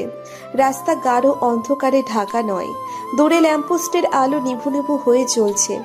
ঈষৎ আলো ছড়িয়ে আছে চারিদিকে। ঘড়ির তখন 12টা ছুঁই। ধুলো উড়িয়ে বাতাস ছুটছে রাস্তায়। দেখে মনে হচ্ছে ঝড় হতে পারে। অহানের বুকেও ঝড় বইছে। নিজেকে পৃথিবীর উচ্ছিষ্ট মনে হচ্ছে। বুকে রক্তক্ষরণ বয়ে যাচ্ছে। প্রাণপয় ভেবে যাচ্ছে এ কি করলো সে। মায়ের মতো ভাবিকে না জেনে বুঝে স্ত্রীর অধিকার চেয়ে কাছে টেনেছিল। মারাত্মক ভুল করেছে সে। এতদিন মারাত্মক ভুল করে এসেছে তার বাবা মায়ের সাথে, কিন্তু সে তো সত্যিটা জানতো না। আসলেই কি সে মারাত্মক ভুল করেছে স্ত্রীর অধিকার চেয়ে? তার তো জানা ছিল ইহিতা তার বউ নয়, ভাবি। তবুও মন মানছে না। নিজেকে আজ অপরাধী বলে মনে হচ্ছে। এতগুলো মানুষকে সে এতদিন কষ্ট দিয়ে এসেছে, আর আজ মাত্রাধিক কষ্ট দিয়ে ফেলেছে। মাপ চাইবে তাদের কাছে, কিন্তু পারবে কি তারা ওকে মাপ করতে? পারবে কি অহান আগের মতো সব ঠিক করে দিতে? চায় না এমন লাইফ। হতে চায় সে আগের অহান, সেই ছোট্ট নিষ্পাপ অহান, যার মনে ছিল না কোনো অহংকার, হিংসা, লালসা। সকালের আলো ফুটতেই অহানের ঘুম ভাঙে। রাতে দেরি করে বাসায় ফিরেছে, তবুও আজ তাড়াতাড়ি ঘুম ভেঙেছে। আজকের সকালটাকে নতুনভাবে শুরু করতে চায় অহান। নতুনভাবে সব কিছু শুরু করবে, জীবনটাকে নতুনভাবে সাজাবে। জানালার পর্দা সরিয়ে দেয়। রৌদ্র এসে অহানের গায়ে পড়ে। অহান সূর্যের দিকে তাকিয়ে মৃদু হাসে। প্রথমে ফ্রেশ হয়ে নেয়, তারপর কানে ব্লুটুথ লাগিয়ে কিচেনে আসে এবং কল দেয় হামিদা বানুকে। ঘুমাবার প্রস্তুতি নিচ্ছিলেন হামিদা বানু। তখনই পাশে থাকা ফোনটা বেজে ওঠায় কিঞ্চিত পরিমাণ বিরক্তি নিয়ে ফোন হাতে নিতেই তিনি কিছুটা চমকে গেলেন। সে যেন নিজের চোখে বিশ্বাস করাতে পারছেন না এটা অহানের নাম্বার। তার এমন চমকানো চেহারা দেখে আজমল রহমানও ফোনের দিকে তাকায়। তিনিও বেশ চমকে গেলেন। ফোন বেজে কেটে যায় তাদের এমন চমকানোর রিয়াকশনের মাধ্যমে। হামিদা বানু আজমল রহমানের দিকে তাকিয়ে বললেন, মনে হয় ভুলে ফোন ঢুকে গেছে নাম্বারে। রিসিভ করো, দেখো কি বলতে চাই অহান। হামিদা বানু আজমল রহমানের দিকে চোখ পিটপিট করে তাকিয়ে পরক্ষণে চোখ সরিয়ে নিয়ে ফোন রিসিভ করে কানে দেয়। অপর পাশ থেকে অহান অভিমানী স্বরে বলে, ছেলের ফোন ধরতে এত সময় লাগে? কি করছিলে এতক্ষণ? প্রশ্ন করে বসে অহান। হামিদা বানু অবাক হয়ে আজমল রহমানের দিকে তাকিয়ে রয়। এর আগে কখনোই অহান এভাবে কথা বলেনি, তাই বেশ অবাক হচ্ছেন। চুপ করে আছে কেন? কথা বলো অহানের সাথে। হ্যাঁ, মানে ঘুমানোর প্রস্তুতি নিচ্ছিলাম তো, তখনই তুই কল দিলি। এভাবে কথা বলছো কেন? আমি কি অন্য কারো ছেলে নাকি? ঠিক মতো কথা বলো আম্মু। তুই কি ঠিক আছিস? অবশ্যই, মায়ের দোয়া সাথে থাকলে সব সন্তানই সুস্থ থাকবে। হামিদা বানু আরো অবাক হলেন। তার চোখের কোণায় ক্ষুদ্র জল এসে জমেছে। আজমল রহমান তার কাছ থেকে ফোন নিয়ে বলে, বাবা কিছু হয়েছে কি? এভাবে কথা বলছিস যে তোর মায়ের সাথে? কথা বলতে গেলে কি কিছু হওয়া লাগবে আব্বু? আর আমি তো তোমাদের ছেলে, তাই না? এমনভাবে কি কথা বলতে পারি না? তা নয়, এই প্রথম তুই আমাদের কাছে নিজ থেকে ফোন দিয়েছিস, তা আবার এভাবে কথা বলছিস, খুব ভাবাচ্ছে। আগের অহান নেই বাবা, তাকে আর খুঁজলেও পাবে না। এতদিন তোমাদের সাথে যা করেছি তার প্রায়শ্চিত্ত করার সময় এসে গেছে। আমি খুব শীঘ্রই ভাবিকে নিয়ে বাংলাদেশে আসছি। দোয়া রেখো, মাফ করে দিও আগের অহানকে। বলেই অহান ফোন কেটে দেয়। আবেগের মোহে তার চোখেও জলকণা এসে ভর করেছে। দীর্ঘশ্বাস ফেলে রান্না করতে শুরু করে। রান্না শেষ করেই ইহিতাকে ডাক দিবে। কাল রাতের খাবারগুলো তেমনিভাবে টেবিলের উপর রাখা ছিল, যার কারণে অহান বুঝে যায় ইহিতাও রাতে কিছু খায়নি। আজমল রহমান আবেগ প্রবল হয় ফোনের স্ক্রিনের দিকে তাকিয়ে আছে। পাশেই হামিদা বানু ফুপিয়ে কাঁদছে। এ যে সুখের কান্না। এতদিনে আল্লাহ তার ডাক শুনেছে, তার ছেলেকে ভালো পথে ফিরিয়ে দিয়েছে। আজমল রহমান পুরো ব্যাপারটা ক্লিয়ার হওয়ার জন্য আনিকাকে কল দেয়। আনিকা হতাশ কণ্ঠে কাল রাতের কথা জানালে আজমল রহমান ও হামিদা বানু সবকিছু বুঝতে পারে। আজমল রহমান যখন আনিকাকে বলেন অহান কল দিয়েছে, শুনে আনিকাও তখন বেশ অবাক হয়েছে। পরক্ষণে আনিকাও খুশি হয় আজমল রহমানের পুরো কথা শুনে। অহানের রান্না শেষ। হাত ধুয়ে মুছে ইহিতার রুমে এসে নক করে। ইহিতা তখনও ফ্লোরেই শুয়েছিল। বেশ কয়েকবার নক করার পরও দরজা খোলে না। এবার অহান জোরে জোরে নক করে, যার ফলে ইহিতার ঘুম হালকা হয়ে যায়। চোখ মেলে তাকাতেই সামনের সব কিছু ঘোলাটে দেখতে পায়। কাল রাতে অধিক মাত্রার কান্না করার ফলে চোখ ফুলে গেছে, মাথা ঝিম ধরে আছে। বহু কষ্টে উঠে বসে। দরজা ধাক্কানোর আওয়াজ শুনতে পেয়ে বুঝতে পারে অহান ডাকছে। পরক্ষণে কাল রাতের কথা মনে পড়ে, কিন্তু ইহিতা এটাও বুঝতে পারে এতে অহানের কোনো দোষ ছিল না। অহান তো সত্যিটা জানতো না সে তার বউ নয়, ভাবিই হয়। চোখ বন্ধ করে দীর্ঘশ্বাস ফেলে দেয়াল ধরে উঠে দাঁড়ালো। দরজা খুলে দিতেই হুড়মুড় করে অহান ভিতরে প্রবেশ করে। জোরে নিঃশ্বাস নিয়ে বলে, এতক্ষণ লাগে দরজা খুলতে? আমি কতক্ষণ ধরে ডাকছি আপনাকে? ইহিতা নিচের দিকে তাকিয়ে মৃদু স্বরে বলে, কেন? ফ্রেশ হয়ে নিন, ব্রেকফাস্ট করবেন। ইহিতা অহানকে কিছু না বলেই বাথরুমের দিকে পা বাড়াতে অহান পিছনের থেকে বলে ওঠে, মাফ করে দিবেন ভাবি, আমি এই টপিকে কোনো কথা বলতে চাই না, ভুলে যাও সব। অহান বুঝতে পারে ইহিতা এখনো রেগে আছে তার উপর। অহান কিছুক্ষণ মৌন হয়ে রয়, তারপর চলে আসে ড্রয়িং রুমে। একটু আগেই অহান রিফাত ও আনিকাকে ওর ফ্ল্যাটে আসতে বলেছে। ওদের জন্য ব্রেকফাস্ট বানিয়েছে অহান। রীতিমতো ওরাও সেখানে উপস্থিত হয়। অহান ওদের সাথে হাসি মুখে কথা বলে সোফায় বসতে বলে। অহানের এমন আচরণে আজ ওরা বেশ অবাক হলেও ভিতরে ভিতরে বেশ খুশি হয়। অহান রিফাত ও আনিকার উদ্দেশ্যে বলে, সরি রে, এতদিন অজান্তেই তোদের অনেক কষ্ট দিয়েছি। কাল তোরা সবকিছু চোখে আঙুল দিয়ে দেখিয়ে দিয়েছিস। এখন কি আমি আর আগের মতো থাকতে পারি বল?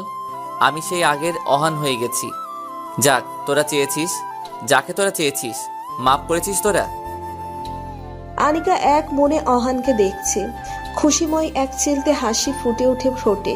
রিফাত অন্যদিকে মুখ ঘুরিয়ে অহানের সামনে ডান পা এগিয়ে দিয়ে বলে, পা ধর, তাহলে মাফ করে দিব। অহান দুষ্টু হাসি দিয়ে রিফাতের পা ধরে, কিন্তু পরক্ষণে পা ধরে টেনে ফ্লোরে ফেলে দেয়, যেটা দেখে আনিকা ও অহান দুজনেই হেসে ওঠে। এদিকে ইহিতা রুম থেকে বেরিয়ে দুহাত বগল দাবা করে দাঁড়িয়ে ভারী কণ্ঠে বলে, আমার পা ধরবে কে শুনি? হাসি থামিয়ে ওরা ইহিতার দিকে তাকায়। অহান ইহিতার সামনে হাঁটু গেড়ে বসে হাত ভাঁজ করে বলে, মাফ করে দেই ভাবি, আমার এত বড় ভুল হয়ে গেছে। আর কখনো খারাপ কাজ করব না, সৎ পথে চলবো, আর আপনার কথা পাই টু পাই মানবো। শুধু আমার কথা? সবার কথা শুনবো। মাফ করে দেন ভাবি। ঠিক আছে, ছাড়ো। আহান উঠে দাঁড়াতেই ইহিতা হেঁটে গিয়ে আনিকার পাশে বসে। খুব হাসি খুশিতেই সকালের নাস্তা সারে এবং প্রোগ্রাম করে আজ ওরা পিকনিকে যাবে। তবে তার আগে অহান ওর অফিসে গিয়ে রিজাইন দিয়ে আসতে চায়। ওদের সব ব্যবস্থা করতে বলে। অহান অফিসে আসে। কাল রাতের কথা রিফাত ও আনিকা ইহিতাকে খুলে বলে, কিন্তু ইহিতা অহানের মিসবিহেভের কথা বলে না। অহানকে ছোট করতে চায় না ওদের কাছে। আর এমনিতেও এতে তো অহানের কোনো দোষ ছিল না। হামিদা বানু ইহিতাকে ফোন দিয়ে অনেক কান্নাকাটি করে বলে, মা, তুই পারলে অহনকে ভালো বানাতে, আমি তোর কাছে ঋণী। আমি না মা, রিফাত ও আনিকার কারণে আহান আজ ভালো পথে ফিরে এসেছে। ওরা যদি সব খুলে না বলতো তাহলে হয়তো আহান এসব জানতো না।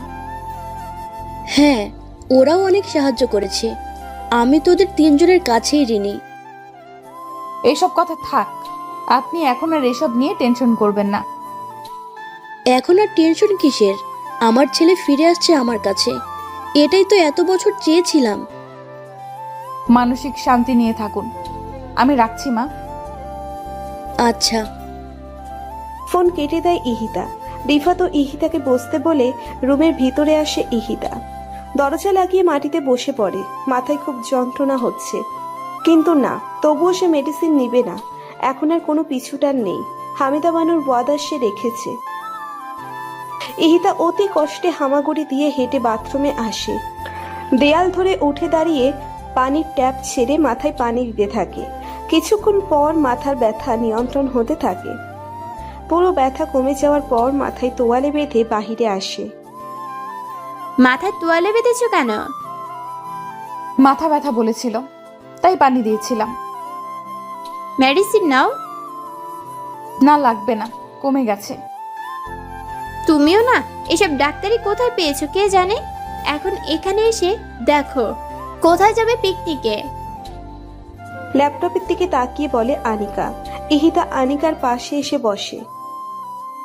এদিকে মিষ্টি নিয়ে অফিসে হাজির হয় অহান, যাকে পাচ্ছে সামনে খুশিতে মিষ্টি মুখ করাচ্ছে।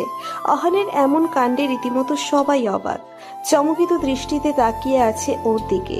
অফিসের পিয়নও যাদের সাথে এতদিন খারাপ আচরণ করেছে তাদের সবার কাছে অহান মাপ চাই, এবং কি যে মেয়েদের সাথে অহান ফ্ল্যাট করত তাদেরকে আপু বলে সম্বোধন করে মাপ চায়। মেয়েরা অহানের এমন আচরণ দেখে পাল্টা জবাব না দিয়ে তাকিয়ে রয়। তারপর চলে যায় বসের কেবিনে। তার সাথে কিছুক্ষণ কথা বলে বাহিরে চলে আসে। এবং সবার উদ্দেশ্যে রিজাইন করার কথা বলে ফের মাপ চেয়ে চলে আসে বাহিরে। অহানের প্রতি সবার উপর ক্ষোভ থাকলেও এখন সবাই অবাক হচ্ছে এমন ব্যবহার দেখে, এবং সবার মনে অহানের করা অন্যায়গুলো মুছে গেছে।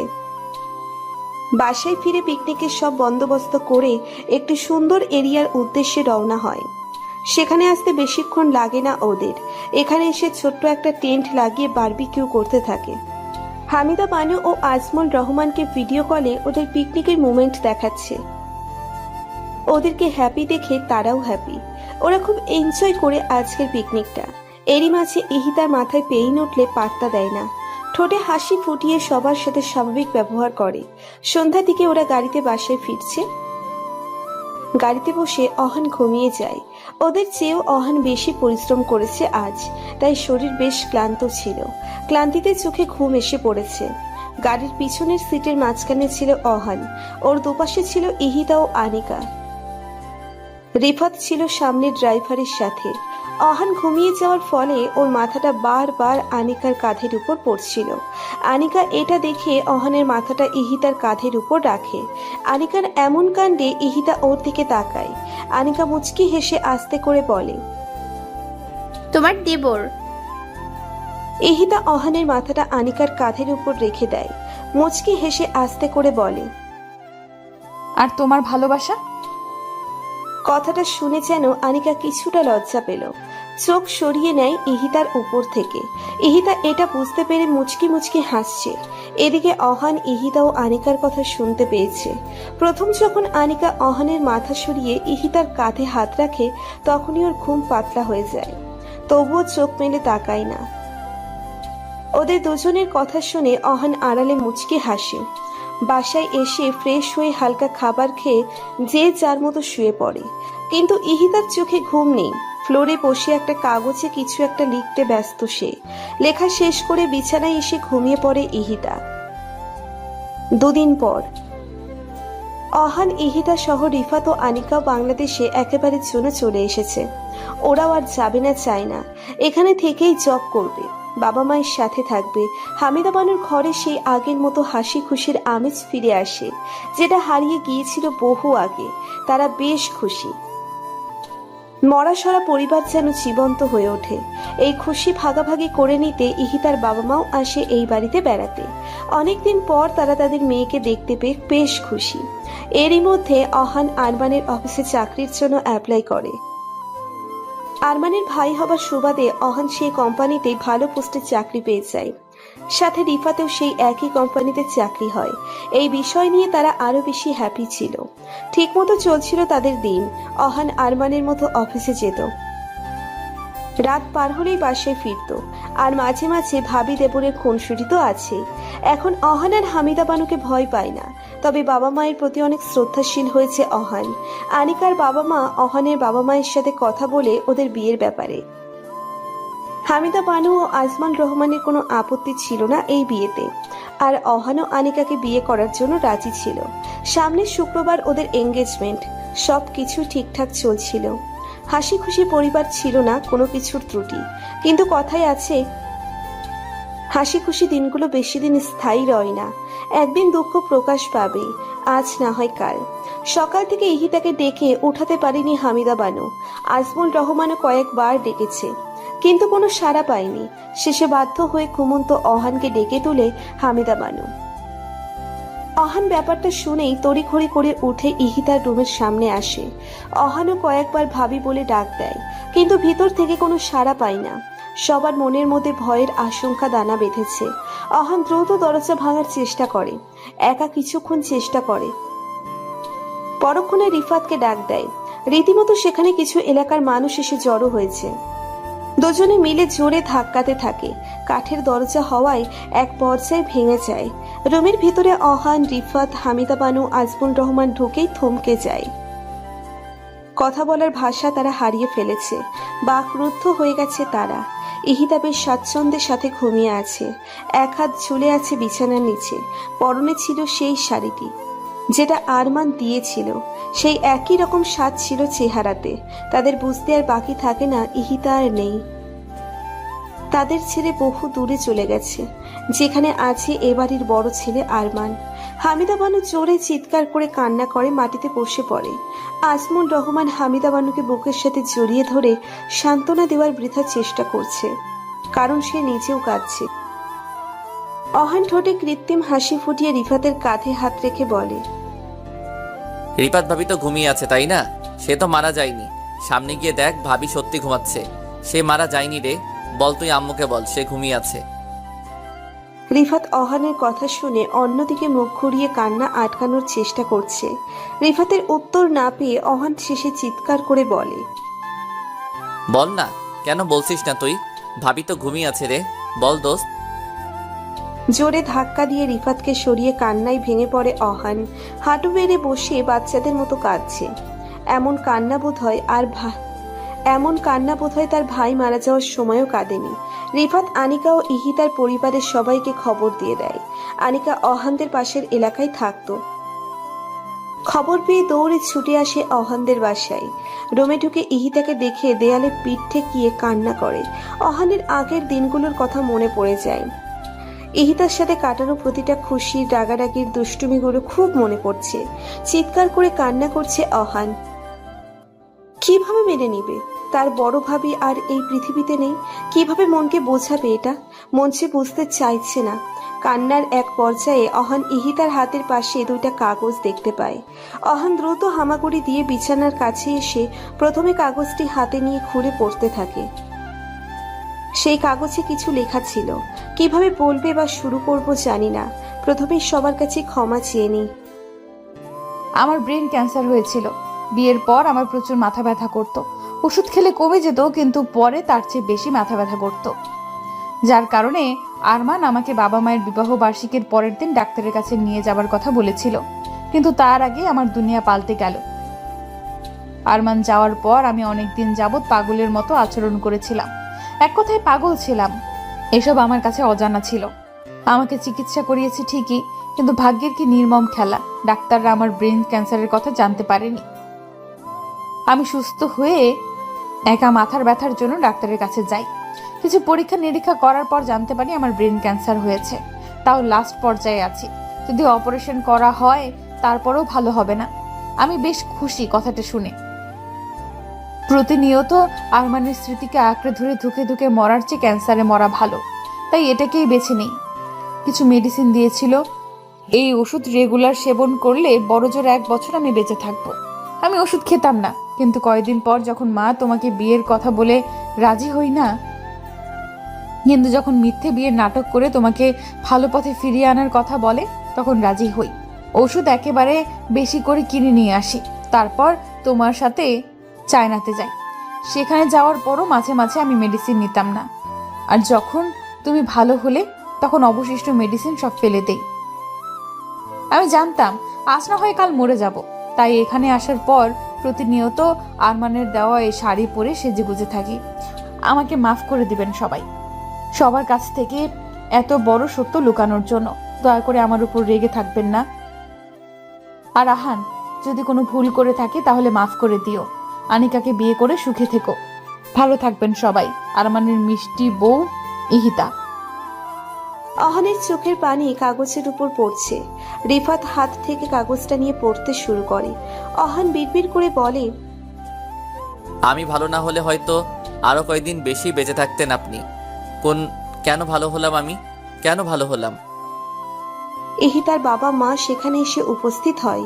মেয়ের লাশ দেখে তারা পুরো ভেঙে পড়ে। কি অদ্ভুত মৃত্যু! এবারে ঠিক এই রুমেতে এসেছিল কনের সেজে, আর আজ লাশ হয়ে বের হবে এই রুম থেকে। পুরো বাড়ি জুড়ে কান্নার আওয়াজ প্রতিধ্বনিত হচ্ছে। কে কাকে সামলাবে? সবার অবস্থা এক। ইহিতার এমন মৃত্যু কেউ মেনে নিতে পারছে না। অহান চোখে মুখে ইহিতার হাত ধরে পাগলের মতো বলে, এখন কে আমাকে বকবে? কে আমার গাল টেনে দিবে? কে আমাকে পিচ্ছি অহান বলে ডাকবে? কে বলবে আম্মুকে কল দেব? কে আমাকে শাসন করবে? কার সাথে আমি আমার সুখ দুঃখ শেয়ার করব? ভাত না খেলে কে আমাকে খাইয়ে দিবে? কাকে নিয়ে আমি ঘুরতে যাব বলুন? সব কথার উত্তর আমাকে দিতে হবে। এভাবে না বলে আপনি যেতে পারেন না। উত্তর চাই আমার, উত্তর চাই, উত্তর চাই। হাতের সাথে ওর মাথা ঠেকিয়ে বলে। ইহিতার হাত প্রচন্ড শীতল ছিল। অহান ইহিতার পাশে থাকা দ্বিতীয় কাগজটি দেখে। কাপা কাপা হাতে সেটি হাতে নিয়ে ঘোলাটে চোখে খুলে দেখে এটা সেই কাগজ যেটাতে অহান ও ইহিতার বিয়ের সাইন ছিল। অহান হাতের উল্টো পিঠে চোখের পানি মোছে। স্পষ্টভাবে অহানের সাইন আছে সেখানে, কিন্তু ইহিতার সাইনের সেখানে ছিল না। সেই স্থানে লেখা ছিল, প্রিয় আরমান, আমার ভালোবাসার শুরুটা যখন আপনাকে দিয়ে হয়েছে, আপনাকে ভালোবেসেই মরতে চাই। আমি শুধু আপনাকেই চাই। প্রতিদিন ভালোবাসায় নতুন নতুন গল্প পেতে চ্যানেলটি সাবস্ক্রাইব করে পাশে থাকা বেল বাটনে ক্লিক করুন।